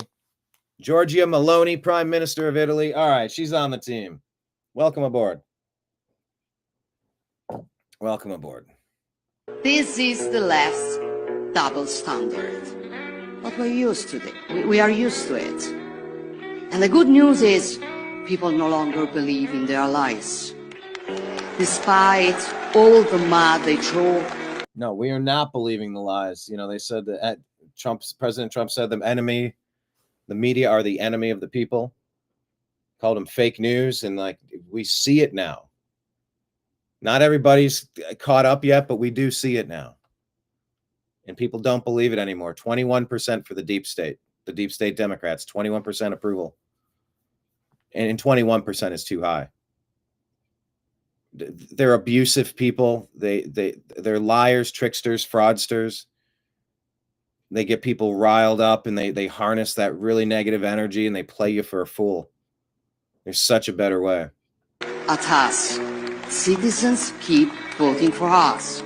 Citizens keep voting for them because they're prioritizing the citizens of that nation. You got to support that. If the other girl's not doing that, of course you support that.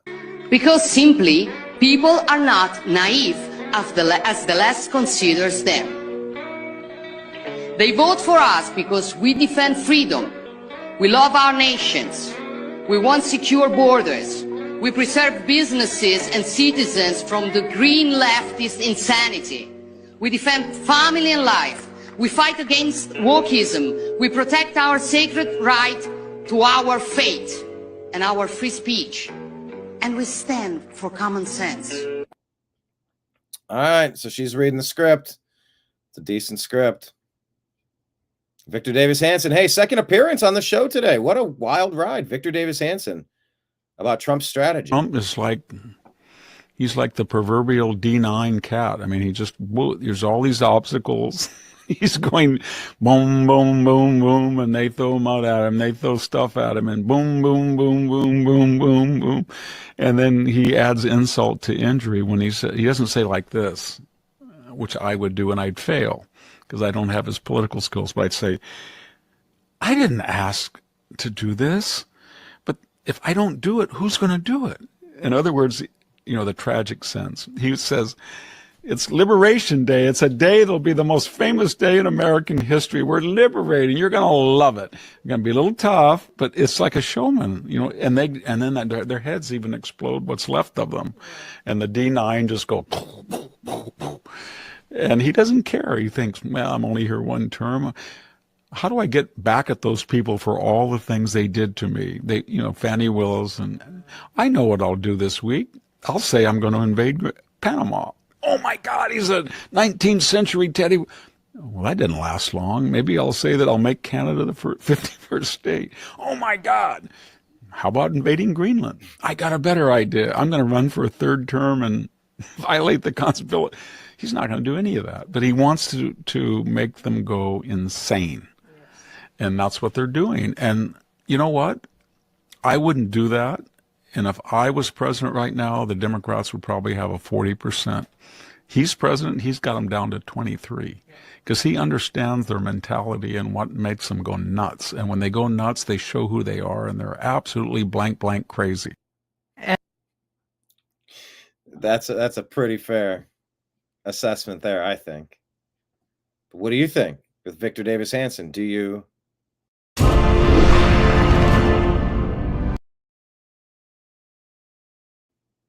agree or disagree with Victor Davis Hanson there about Trump knowing what makes them go nuts, and that's the strategy? Did you see this here? Amuse is reporting that Senator Moody is right. Since the Chinese Communist Party has enacted a law requiring all Chinese students abroad to participate in intelligence gathering, the United States should immediately stop issuing student visas to Chinese nationals. Take a listen. I filed a bill yesterday to deny now student visas to Chinese students because China has just passed a law that now requires every national to gather intelligence, including Chinese students here studying, gather intelligence and report back. How do we not pass a law that prevents student visas in that respect? I mean, in the past few years, we've had an explosion of Chinese students that were caught gathering evidence or gathering information on military bases, on college campuses. How do we as lawmakers, policymakers not do that? Yeah, that's wild. We said if all Chinese students are forced to be intelligence assets to spy on America, every Chinese student must be banned from America. Once again, that's if Chinese students are forced by China to become intelligence assets to spy on America, then China has made a decision to take all of those students back. That's their decision, not ours. No more playing around, no more treason. Put America first. And what were they getting away with the deep state in charge? Here's an update on Ryan Ruth. Finally, all these months later. I'm Attorney General James Uthmeyer. On September 15th, 2024, Ryan Ralph attempted to assassinate then presidential candidate Donald J. Trump at the Trump International Golf Club in West Palm Beach. Shortly after the assassination attempt, Governor DeSantis signed an executive order directing the Office of Attorney General to work with our law enforcement partners and investigate Mr. Ralph. After 206 days of stonewalling by the federal government that stemmed from days of the Biden administration, I'm able to now announce that my office is charging Mr. Ralph for the attempted first-degree murder of President Trump, as well as a charge for terrorism. My office, as well as our law enforcement partners, were met with major roadblocks in prosecuting this case during Biden's term. Biden made it difficult for them to prosecute this case? Biden and his attorney general sought to frustrate our efforts and block our investigation into the man who crossed into this state and attempted to commit political violence against a Florida resident. Thank God he was unsuccessful, and thank God we have Donald Trump as president again.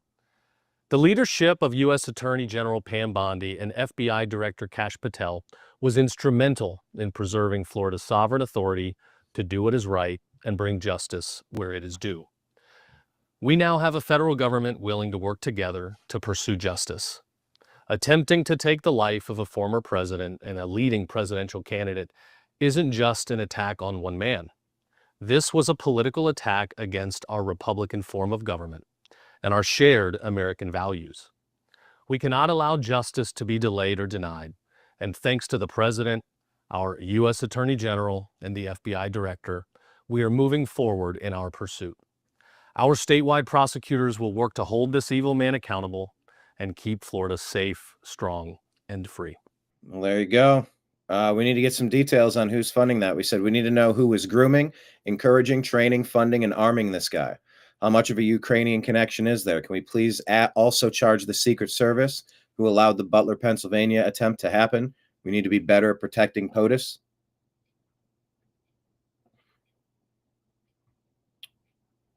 David saying he agrees with Victor Davis Hanson there about Trump's strategy of just finding ways to make the left freak themselves out. And it's sort of like a freak out fatigue, FOF. We're certainly getting the rise out of them. That's for damn sure. President Trump here says, no more sanctuary cities. They protect the criminals, not the victims. I agree.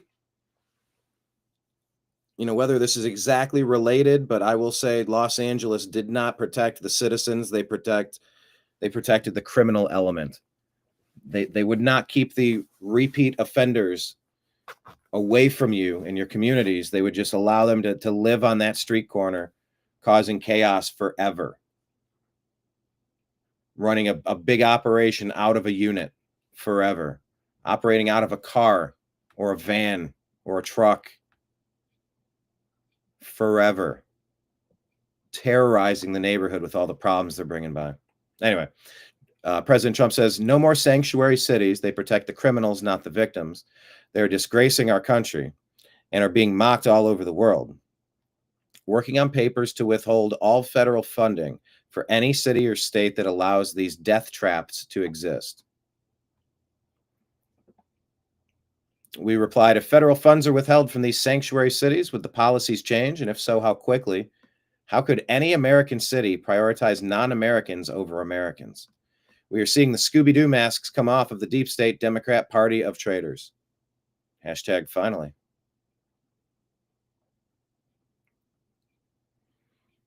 Elon Musk and Joe Rogan, how much of this stuff have we figured out at DOGE? How much are we getting back on track? What's really crazy to me is when people say the rich should pay more taxes. Okay, fine. But where do you think that's going? Where's that going? Where's the money going? Is the money going to the federal government? Do you think they're good at it? Do you think they're good at managing your money? Have you paid attention to all the shit Elon's fucking uncovered? 37% is when you make over $609,000 a year. That's you, motherfucker. Well, that's me last month. This is the thing. Oh. It's like, sorry, I thought I said this was with Elon. That was with Ron White. I'm happy to pay tax if I thought that they were doing a great job. But it's just you are being strong-armed into giving money to people that do a really shitty job of protecting your money and to people that hate you and everything that you believe in. They actively work to target and ruin your life. They weaponize those taxes. That's not okay. And investing it in the country. It's a lot of it is going to bureaucracy and bullshit and a bunch of things that you don't have any say in. If you could like opt out of it, if you could like, imagine if you like pick what you know, if you had like a whole tax sheet, would you like your money to go to? Would you like your money to go to overthrowing governments? No. Like, what if the federal government's budget was entirely based on the will of the people? Like, you get to choose. Like, how much of your money you want to put into drone strikes in Yemen? I say I don't want zero of my money going to that. Yeah, like tithing at a church. You get to check the box where you want it to go. What is some of this here? China's infamous for infiltrating agents into the U.S. universities to spy, steal intellectual properties, and even sabotage. All Chinese citizens are required to act as agents when called on, according to Mike Belcher. The biggest Democrat New Hampshire law firm is fighting their deportation orders, and they're allied to the CCP, allegedly.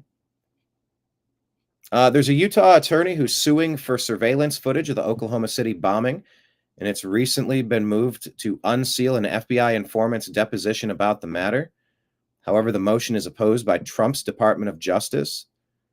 Specifically, one top official, Principal Acting Assistant Attorney General Yakov Roth. The attorney Jesse Trentadue recently wrote to Attorney General A.G. Bondi about the matter. They've obtained a copy. Headline USA says, why is the Department of Justice fighting so hard to prevent the unsealing of that deposition when it is contrary to everything the current administration has publicly stated about exposing and cleaning up the FBI lawlessness? Bondi did not respond to messages seeking comment. Read the letter here. Elon says your tax dollars were going to pay fraudulent unemployment claims for fake people born in the future. I talked about that earlier. Check out the tweet and share it. The oldest living American is 114 years old, so it's safe to say that anyone 115 or older is collecting unemployment due to being dead. There was no sanity check for impossibly young or impossibly old people for unemployment insurance. It defies logic that this wasn't being checked. It's almost like it was intentionally being created this way to sift, filter, fund, create. You're really just conjuring fake people with fake social security numbers to try to find a way to take non-legal people to attempt to turn them into legal people, just like you're trying to attempt to take a man and turn them into a woman, or take a woman and turn them into a man. There's some things you cannot just wave a magic wand and do. And really, to be a citizen, you knock on the front door, you come in the right way. You go through a process of assimilation and learning the language and staying out of trouble. And, it's complicated. The way they're doing it, the way the Democrats are weaponizing it, Yeah, we did continue to talk to try to figure out why we received a strike on YouTube. We have no idea what the alleged issue even is. What is this? An email from Wall Street from Citigroup to Barack Obama campaign with a list of people they wanted in his cabinet, according to Jimmy Dore. The reason I know that, because they just released by WikiLeaks, he's talking to Tucker Carlson. They've been trying to kill Julian Assange ever since. Obama made sure the bankers got their bonuses while he kicked 5.1 million families out of their homes, not people, 5.1 million families. And then you find out he got more money from Wall Street than John McCain. Check out that interview. Small church in Western North Carolina discovered a group of families still cut off from access to roads in Avery County. Within 3 weeks, the congregation raised enough money to build them a new 90-foot bridge for free, and it was installed today. Restaurant between our church, the community, and Nick's Samaritan's Purse, we were able to raise the money for some bridges. Today, we're installing the bridge. It gives me cold chills, man. It's a beautiful thing. A lot of obstacles have been in the way. Getting stuff done. Today, we're installing a 90-foot bridge. It weighs 50,000 pounds. It's going to be a powerful sight. It's actually our first bridge, residential, private bridge that's going in here in the south end of Avery County, and we're just so fortunate to get to be a part of watching that happen. The churches, Samaritan's Purse, the nonprofit organizations, the community, By the way, this is the stuff Americans want to see Democrats and Republicans working on. We're sick of what you're doing to constantly just try to destroy President Trump. Just work on projects like this, rebuilding our country. Trump seems to be trying to rebuild our country, renegotiate every deal in better interest for the United States, trying to cut just trillions of dollars from waste, fraud, and abuse. Identify the people behind it. That's what we're waiting on. When are the arrests going to happen? Because the concept of this country is too cool to let it slip away. We want to see progress. We want to see repairs. We want to see good ideas like this. This is what we want. people have done spectacular things for each other. Praise God for all of the people that have donated to help each other out with foods, goods, items, money, time, resources. People have lost their businesses to help out. And I believe God expects us to do these types of things. I believe that's a beautiful thing, and just so proud of seeing humans helping humans.